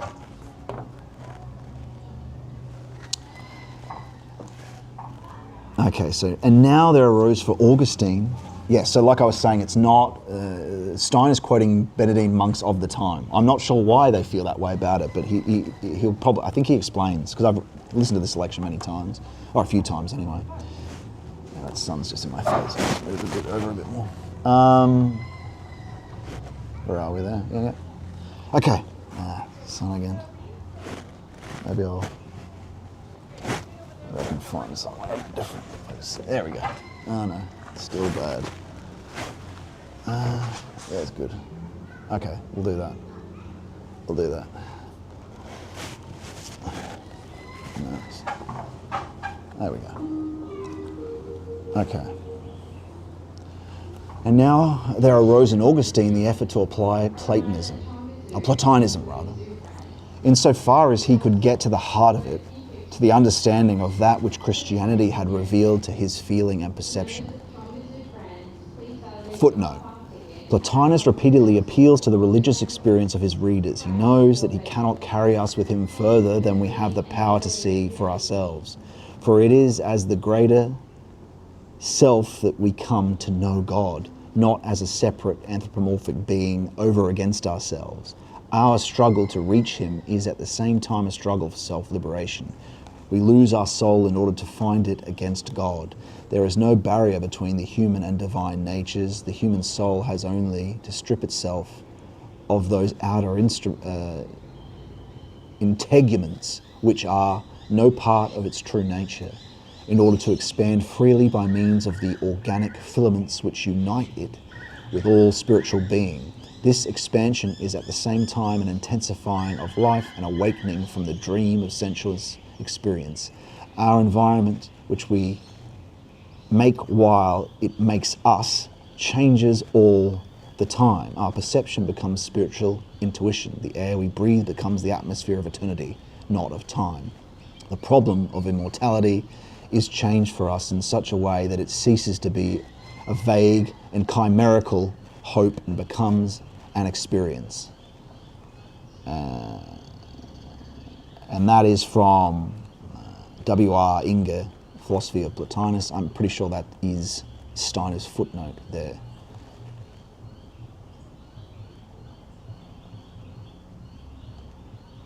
Okay. Back into the text now. This is clear from the fact that he sought to comprehend the spiritual world by means of Neoplatonic, or Augustine did, Neoplatonic and Platonistic concepts in order to show that above man there is a spiritual world from which the Christ descended. For example, he carried further the application to Christianity of the concept of the One. To Plotinus, the One was something directly experienced, but Augustine, who had not been able to attain this experience, defined the One by the abstract concept being. The idea world by the abstract concept. Again, so let's just say that again. Augustine is not able to attain this experience, defined the One by the abstract concept being. The One is above, remember, the ideas. the idea world by the abstract concept knowing, and the psyche by the abstract concept living or even love. He used this Platonistic analogy to explain the doctrine of the Trinity with its three persons, Father, Son, and Holy Ghost. The one being the Father, idea world, knowing, the Son, psyche, life or love, the Holy Spirit. If a serious attempt were made to discover the content of Augustine's soul when he spoke of the three persons of the Trinity, it would have found that it was filled with the knowledge he had derived from Plotinus. Again, this is not my view, this is Steiner's view. This knowledge he has also carried into his understanding of the Bible. The effect of all this far outlived Augustine. His conception of the Trinity, for example, is found again in Scotus Erigena, who lived in the 9th century at the court of Charles the Bald. He wrote a book on the divisions and classifications of nature in which we find a similar Trinity. Thus, 400 years after Augustine, Christianity was still interpreting its content by means of Platonism. The element of Platonism, however, which Augustine perceived, I'm not going to read that footnote, perceived most strongly of all was one that was fundamental to it, namely the relation of the individual to humanity as a whole. You will recall that only insofar as the psyche reaches down into the material as into a vessel is man an earthly individuality. Let's say that again. You will recall that only insofar as the psyche reaches down into the material as into a vessel is man an earthly individuality. Remember the soul, the metaphor he uses of the water being then turning into 20 glasses, like a tank then turning into 20 glasses. The point of view of Platonism was that at the lower earth level, men appear as individuals, but that at a higher level, all humanity appears as a single unit.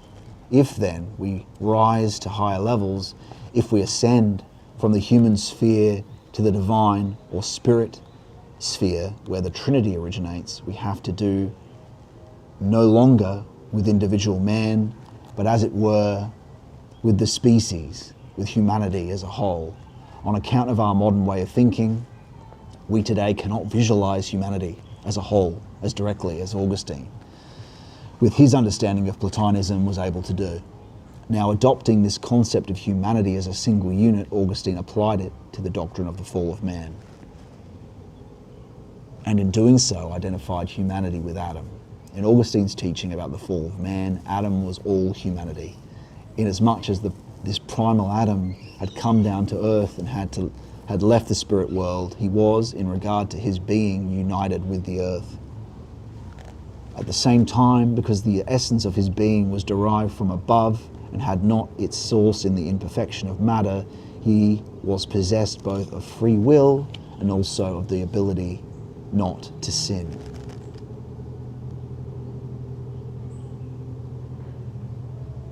I'm not sure if I should read these footnotes.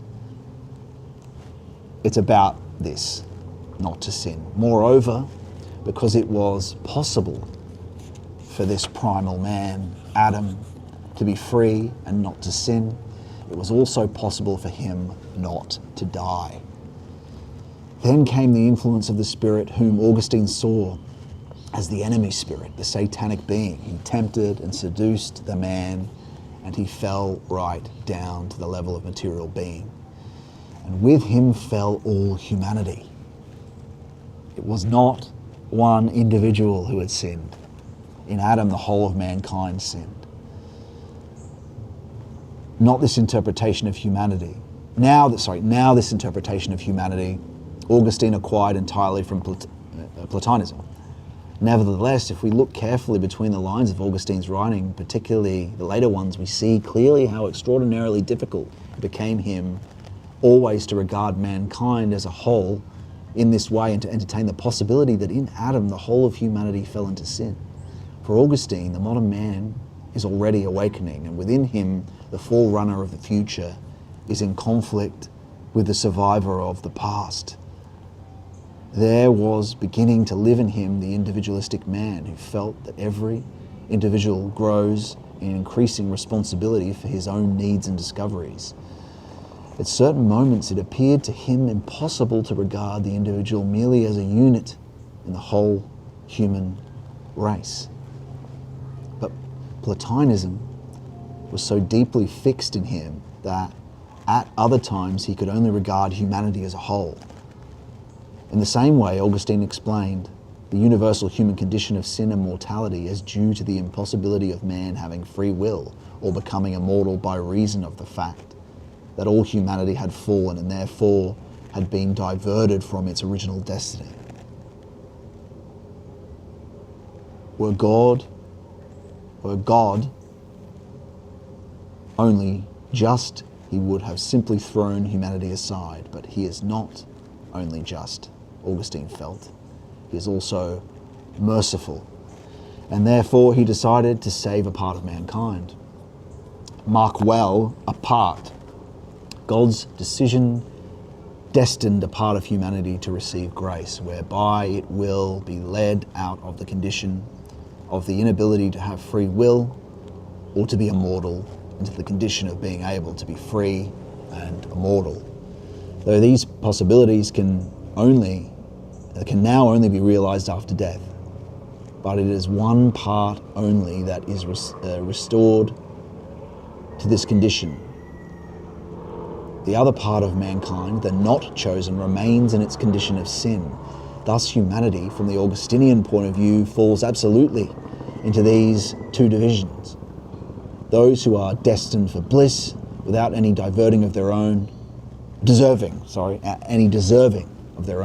simply because it is so ordained in the divine plan, and those who, whatever they do, cannot attain grace, but are predestined and predetermined to damnation. The individual, therefore, remains completely impotent in regard to his ultimate destiny. I have to leave in about 5 minutes. This view, which goes by the name predestination, was reached by Augustine, as we have seen, as a result of the way in which he regarded humanity as a whole. We shall speak in the next lecture about the terrible conflicts which resulted from this idea of predestination and Pelagianism and semi-Pelagianism which grew out of it. Meanwhile, there is one further point which I wish to make. We have seen how Augustine stood as a vital personality struggling with 2 points of view. The first of these looked upward towards the spiritual world and saw humanity as a whole, as a single entity.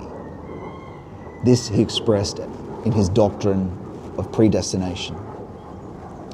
His other point of view, and from this there awoke in him the urge to rise to an inner experience of spiritual reality free of the senses. Indeed, this urge could only have originated out of such a consciousness.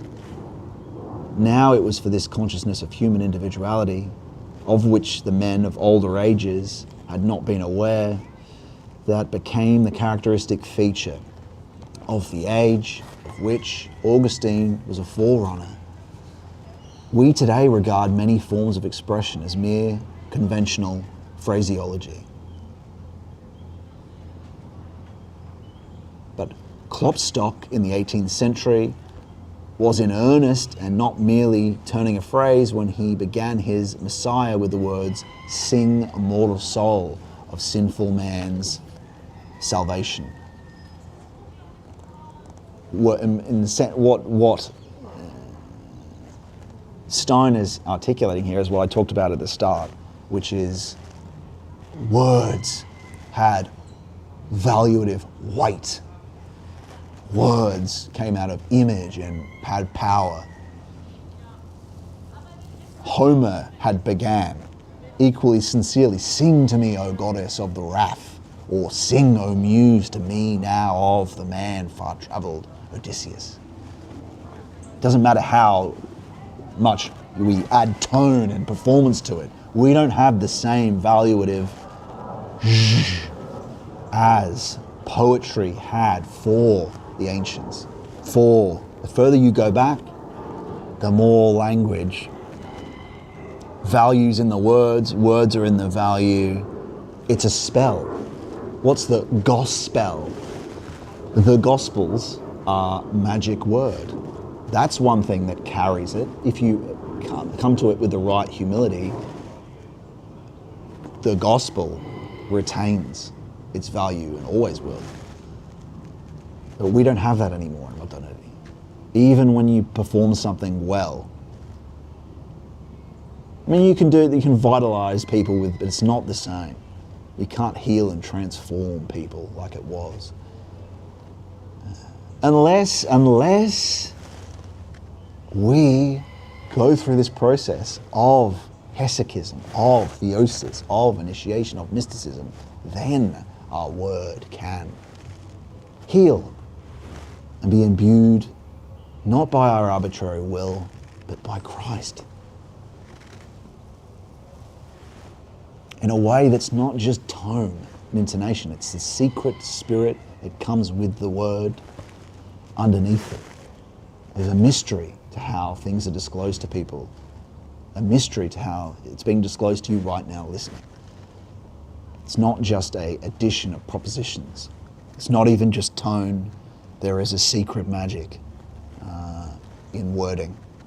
But in modernity, that's been destroyed. It can be regained, and actually it's part of the mission of the Western man to come back to Christ and to re-speak, reword, and allow, by making, let it be with me according to your word and will, Lord, by allowing that to flow through us and have our word be truly connected to prime worth, prime value again, and to speak that to other people until the world is again true. Okay. Homer and the men of his day were not speaking of something which existed in them as individuals, but of something that spoke through them as universal humanity, the race soul, the undivided beast, the race soul, the undivided psyche. And Jung understands this. And this thing is true, it's just we're so far from it. And this is not talking about true spirit here. This is talking about the spirit of what has been, and even the sense to you could even call it the false Holy Spirit, but the spirit of the past is not the Holy Spirit, it's not the outside, it's of what has been. And so it's only humanistic, it's both good and bad, right? But that is still true. There is a collective unconscious, but it's just, we're so programmed in where we are, and you can get out of this, right? But it has to be done with Christ, or else you would just be possessed by what's down there.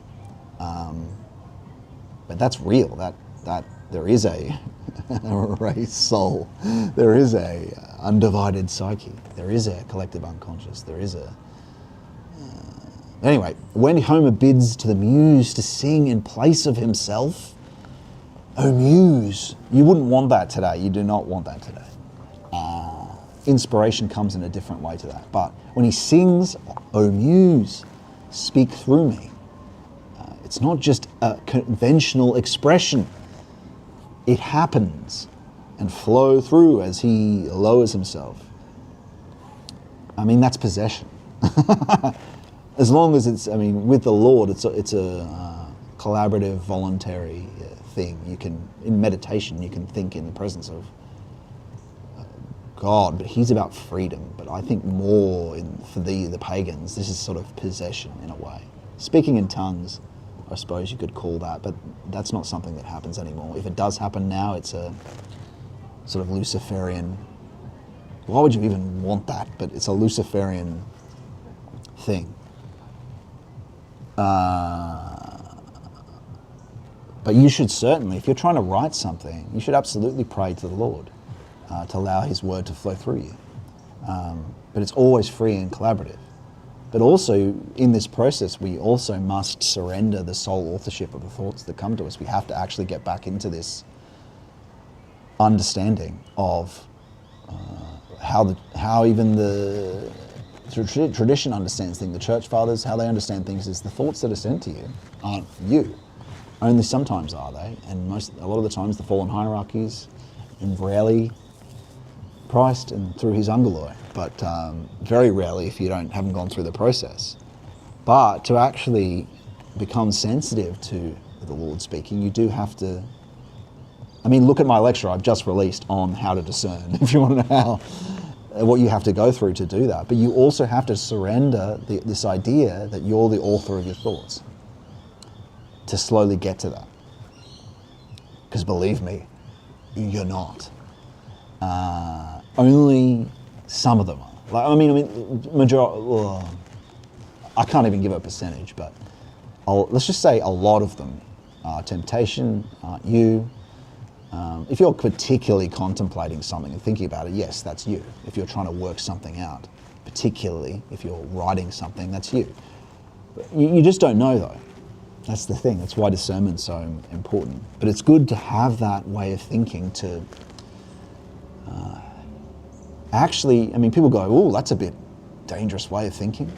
Well, no, that's just how it actually is. And what does it do? It makes you go, oh, I better be careful. Hey, I better be careful and better discern what these thoughts are coming to me, who they're from. Because we just think it's a unified thing. Oh, yeah. And then we don't question it. Then we fall to sin. And we think, oh, I can't get out of this. These thoughts that come to me. Well, then what if you start thinking about that they might not be you? That'll help you get started. Anyway, what time is it here? Shit, we're definitely going to come and kick us out in a sec. But let's just finish this little bit. Later, the feeling of individuality awoke in mankind. Okay, we'll leave it there and we'll walk out because we're past the time where this place is closed. So we're going to continue probably reading though. We're going to walk somewhere else. I'll mark this page. But remember that idea of where we are, which is, we're just saying that Homer it's for him, they asked to be, it literally was the muse inspiring them. Okay. Okay. Put this in my pocket.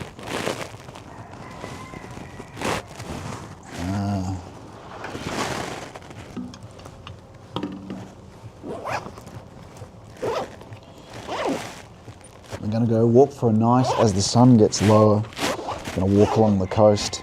Hope it's been enjoyable so far today, friends. It has been for me, and a great privilege to have the freedom to do it. So, okay, jump up there.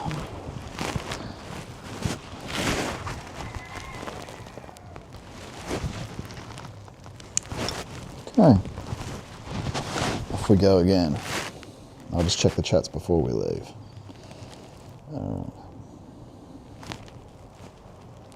All right, guys, let's onward we go. Onward.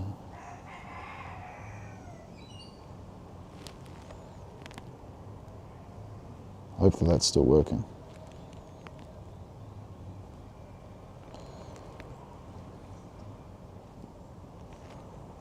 All right, onward.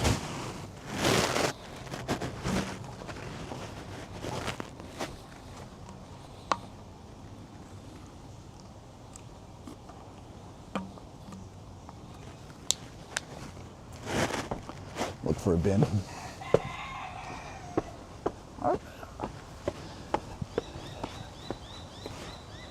This is how we wanted it.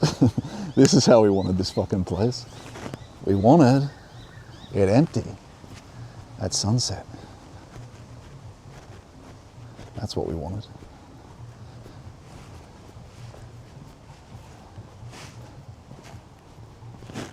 We wanted it. I wonder if these turkeys jump in the exhibits and occasionally get killed by... and occasionally get killed. Where's the way out here?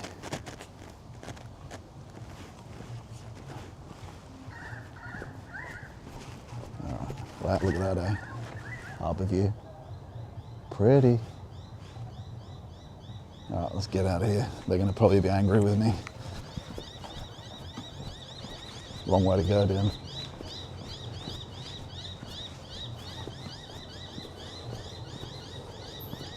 Not sure what the fastest way out is.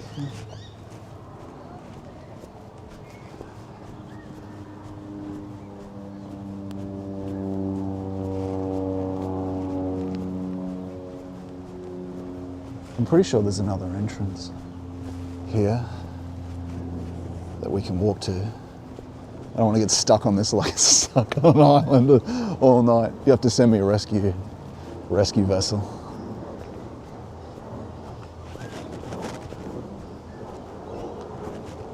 Anyway.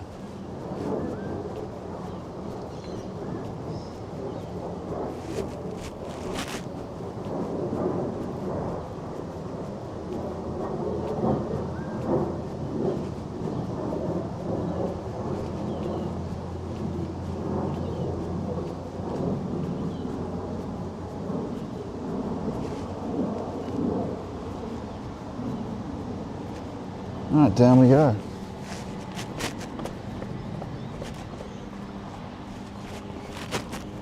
So interesting there was lots of great interesting ideas there.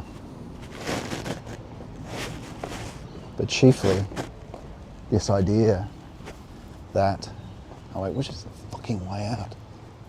Stroll and wheelchair access. How do we get out? Exit to ferry this way. Okay.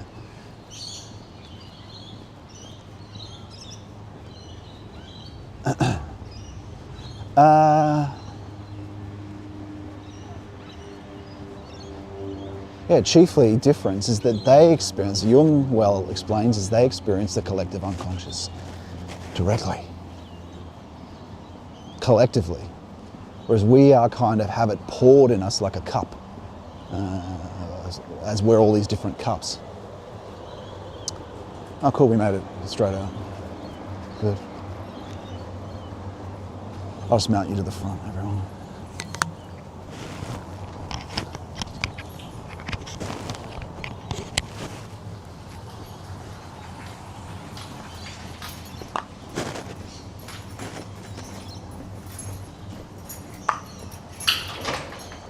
Is there a front entrance that's like buses go from? Like, can I walk around this road and get to it? You can walk around. It's a long walk. How I recommend long? just and it's all uphill. Okay. It's probably like a 15-minute walk. Oh, it's only 15 minutes. Yeah. Yeah, that's fine. I don't mind that. Well, then you'll just go across. Yeah. And then just turn left, and there'll just be a walk. And just keep. Right, and that just ends up at roads or out there. Yeah. Great. I'll do that. How do I get out? Just here? Or? Yeah. So just press the green button. Yeah, okay. Cool. Yeah, and then just push the gate. Thanks, man. Have a nice day.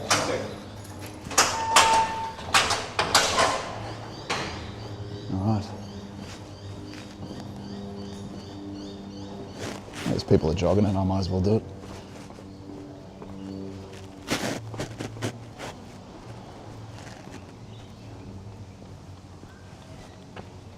Unless you can walk down here.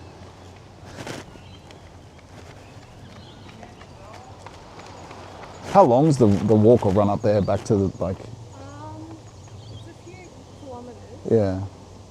Maybe running about Half an hour, right? As a run. And that's just sort of, it goes to the front of where this is. Like. Kind of like curves around. Right. So did you come from here and then back? We ran down this path. Oh, I see. The path like down there, going there, and that took a while. And then just on the way back, we just decided to stop, like shortcuts around. Yeah, right. And how are you leaving here now? Are you getting on the ferry? All right. Maybe I should do the same thing. Anyway, sorry to interrupt you. Just so I get trapped here.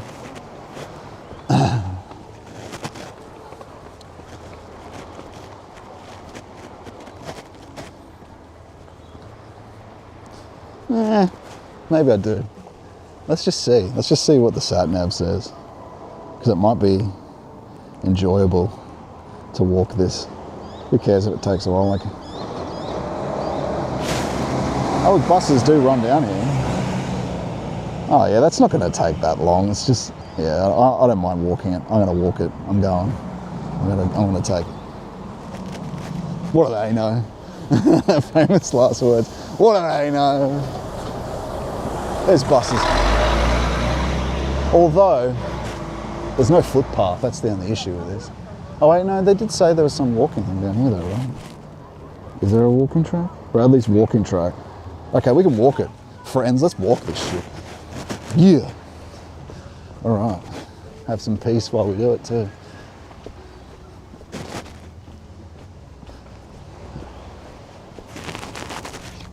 Look at that. Now there'll be better views than this, I won't stop. I won't stop for this part.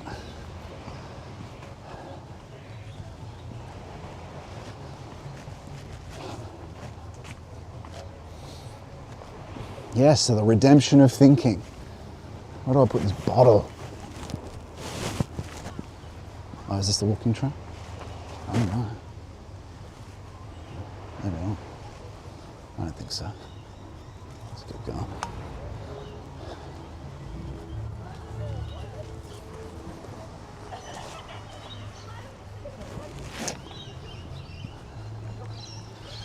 Annoying.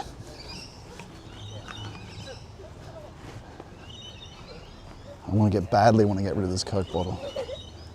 Anyway. It's all right. Would it be irresponsible of me just to throw it? Yes. Not going to do that. All right, let's chuck it here. No, there we go. Done. Right. So the redemption of thinking. It's a very interesting Steiner book and how it tracks what happened. Whether you believe his interpretation of Augustine or not is another thing, but I think he well tracks, he understands these things. He well tracks the development of thought and how things were for people like Plotinus. He well understands. And so this, what sticks out for me in that is key is this individualistic way we experience the world is completely different for the Greeks, and Plotinus is a hangover from that. And so for him, the concepts are this borderland sent from this image that he experiences collectively, which he sees as the spirit. For us, that's imagination, which is the collective unconscious, which you might notice in dreams. It has valuative power, right? He sees that as, that comes from the one. And doesn't see it that way, he experienced it that way. And so, in his practices that he describes, I guess you could say that what he experiences or what he aspired to and experiences was a gnosis of that. So you can't call that a mystic. That's not mystic, that's Gnostic on its own.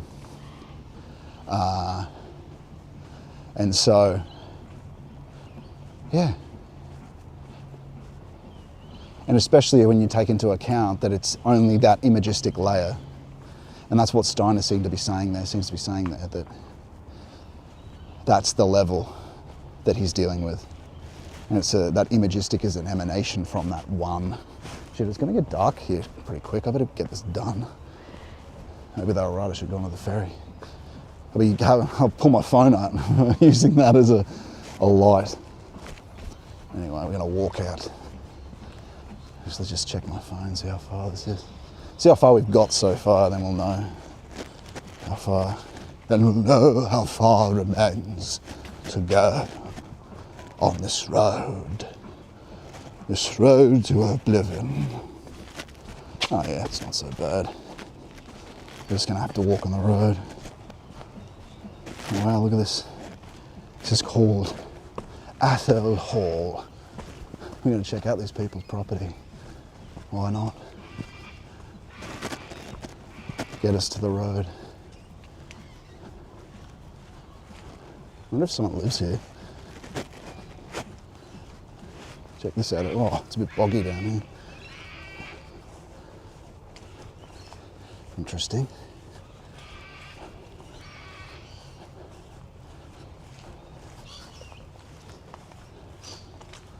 Someone's house. Well, it looks like a venue, wedding venue or something. I wonder if you can get through here though. That's what I want to know.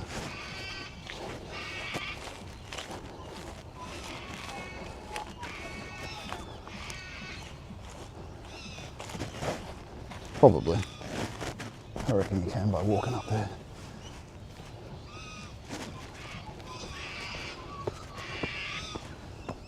Nice. And look at that, eh? Pretty.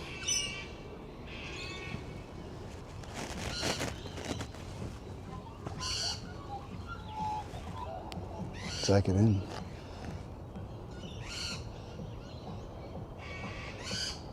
Unfortunately, there's some party boat belting its disgusting music. That's pretty. How's that, friends? Don't say I don't take you anywhere. Yes. All right. Really good reading. Thank you. Unlisted Logos says really good reading. Appreciated seeing another person read this kind of content live. He also says, I saw some meme about UK requiring some sort of ID to log in. Is this true?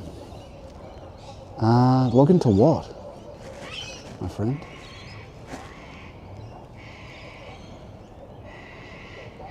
Now I just want to see if this is... Oh, I knew that was going to happen, you bastard thing. Sorry about this, I'm resetting the camera.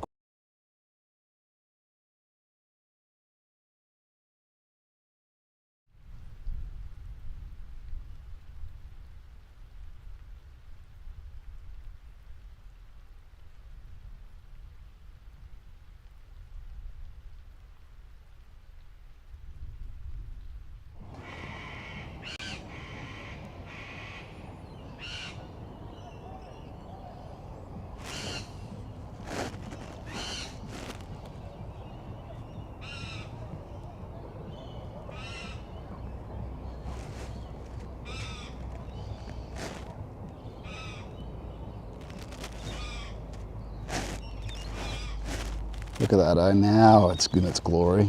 Hello everyone. This is sunset on Sydney Harbour. God's glorious creation. Very pretty, isn't it?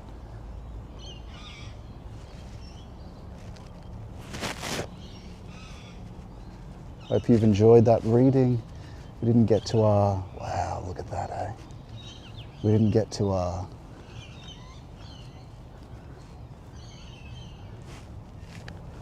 We didn't get to our other segment where we were going to look at the video and react to it, but this is a consolation for that, I think. This is incredible. Maybe we'll just walk a bit up the stairs, get a bit higher.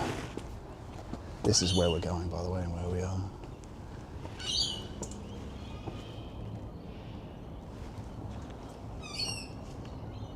Incredible. Incredible view. Yeah.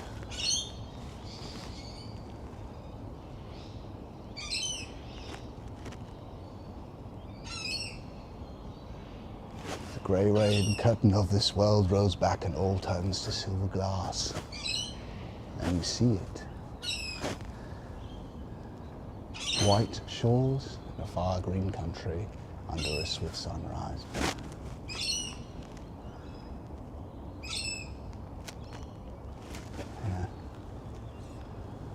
Beautiful.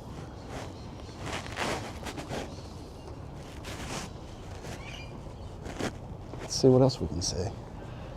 Get up to the road. All right.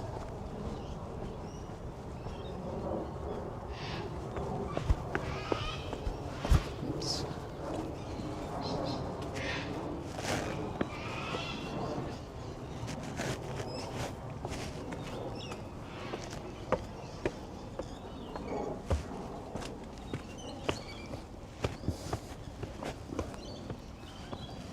All right, you can't see over the roof and everything.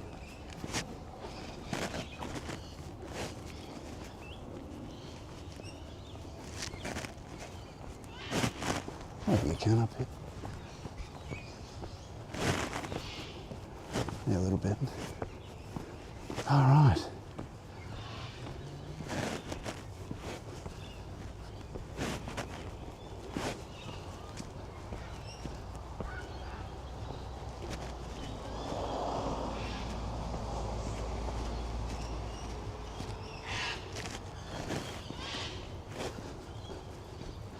Might have to end the stream soon, friends. Depends, I'll look on the GPS, see where we are. No public access. Whoops. All good. All good, there's the cycleway there. So I think we can walk our way back. Well, let's just see what we get to see as we walk back. Okay.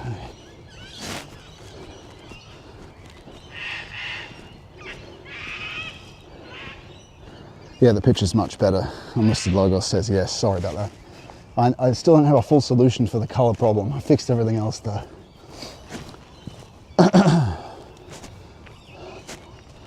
Just gonna check where we are. And we're gonna walk our way out of here, I think. Being about 5, I'll probably just, let's find a nice place and we'll bring it to a close, I think. But there might be something decent on the walk back to see as we go uphill, so I'll keep it going. We've got a nice footpath here. Might get a glimmer of a view. Okay.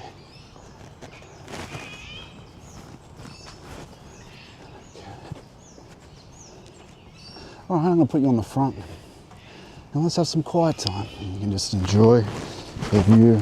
And if something comes to me, I'll perk up and say it. Yes. There we are.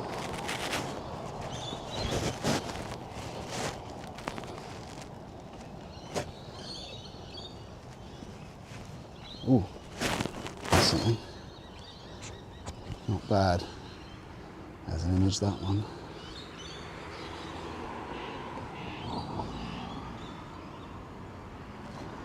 I'll give you a second to look at it. Hidden Cove, we'll call that one. Onward.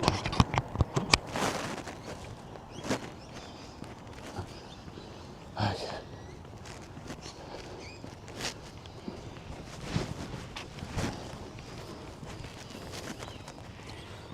Good.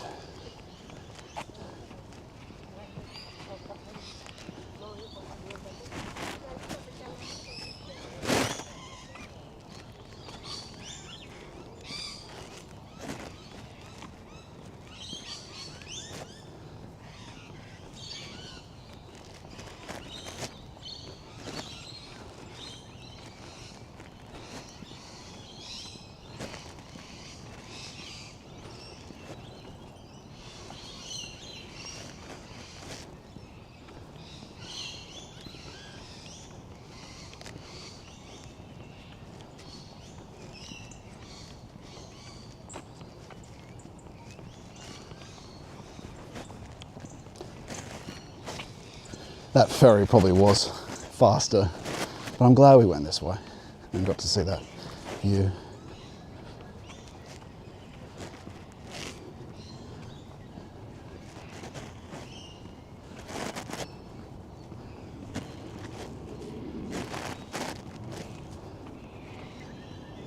Ah shit, no footpath, what's going on here?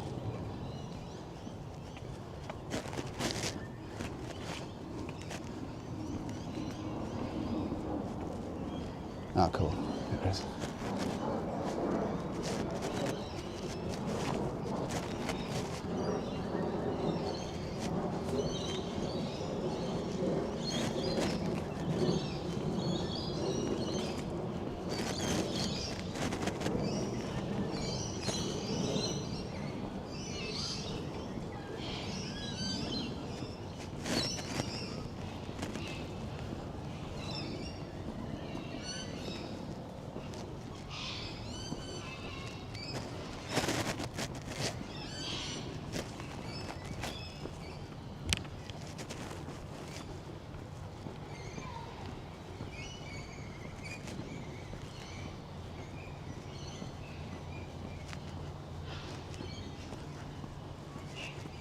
someone in a tux up here. Why is someone in a tux at Taronga Zoo? Maybe there's an event on.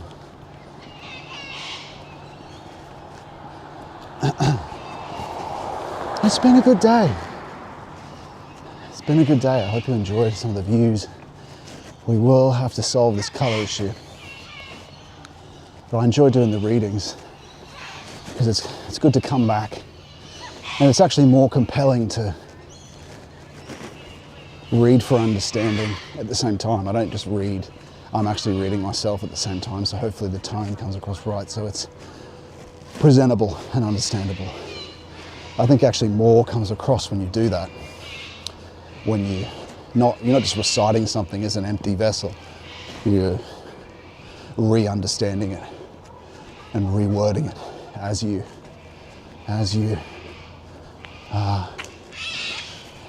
also speak it to people who are listening. I think it's probably true that aids in the understanding in some way, some hidden way of the spirit in the speaking. A hidden way. But even in tone, even if it was just tone, the interest in the subject comes through in the speaking. There's something true of modern man where we find ourselves is people are so afraid of making a mistake that we've forgotten the abilities that the philosophers and such formerly had to let things flow through them. We've got to get good again at trusting the Spirit, at doing, of course, the practices, but praying for everything. Pray, help me, Lord, in my speaking today. Allow your word to flow through me, allow me to flow through from thing to thing, idea to idea. And that's noticeable in the naturalism that comes across. There's a spirit to how people speak. You'll notice that in other Christians we have on the channel. Like Luke, we just spoke to Richard IV again, and Luke, in a really excellent dialogue about the future of England, about what to do, about what's going to happen, and is there going to be balkanization? Is there going to be, what should one do? Should one leave to found a city on a hill? Should one look to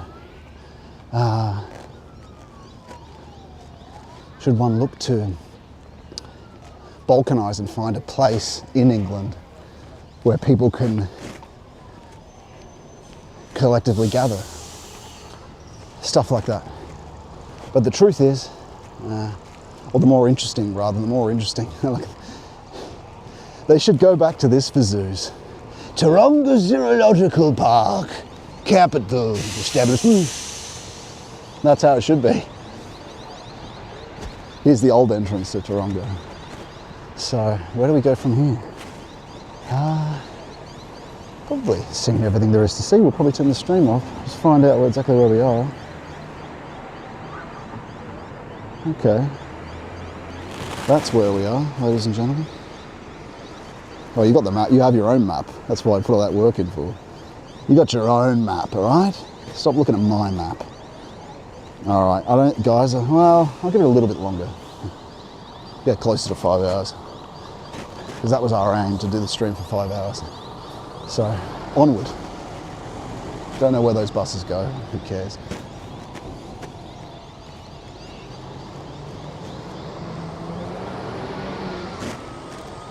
Yeah. What were we saying? Yes. Praying for the word. For it to flow through us. And that in more of us need to regain the skills or the way, the know-how, that's not a procedure filling out a tabulation card for speaking again. And that comes with not being afraid. You're going to make mistakes, that's true, but of course you want to. I'm praying a lot for, Lord, help me speak truth and not speak falsity. But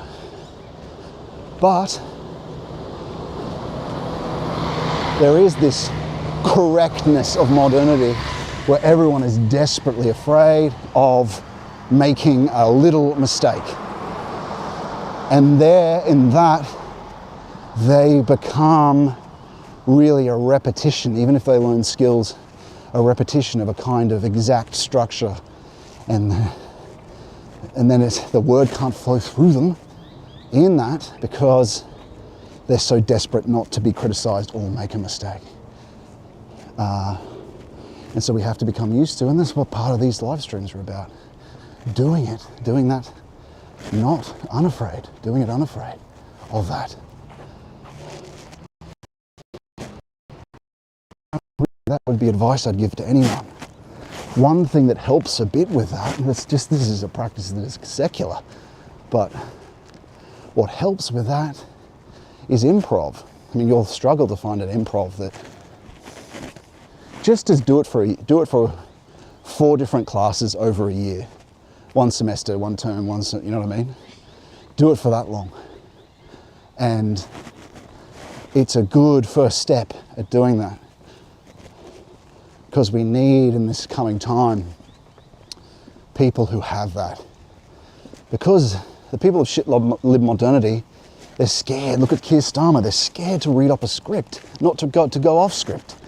They spend all night in front of the mirror learning a script. And so he who is authentic, and not just to the arbitrary being that they are, because that's like someone like Nigel Farage is just arbitrary, right? Someone who's both willing to speak and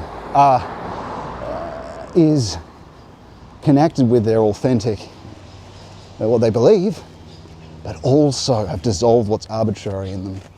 They will inherit the future, really, in doing the Lord's will. And so we have to be good at that. We have to get comfortable in the discomfort of that, but also pray for the courage to do it. All things come from Him. All things come from Him, friends. Look where we are. Old suburb of Sydney. It's going to take me probably quite a while to get out of here, but I'm just going to walk down here a bit further, and it looks like there's a bit of a view down here. And then on this beautiful, beautiful sunset here in Sydney. Look at that, hey? We'll say goodbye for now, until next week. Or sometimes I won't be able to do it every week, but probably, yeah, next week. Until next week, until our next place and location, friends. And we'll see each other again.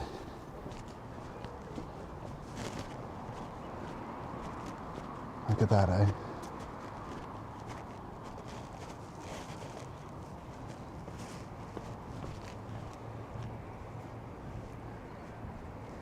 Here we are.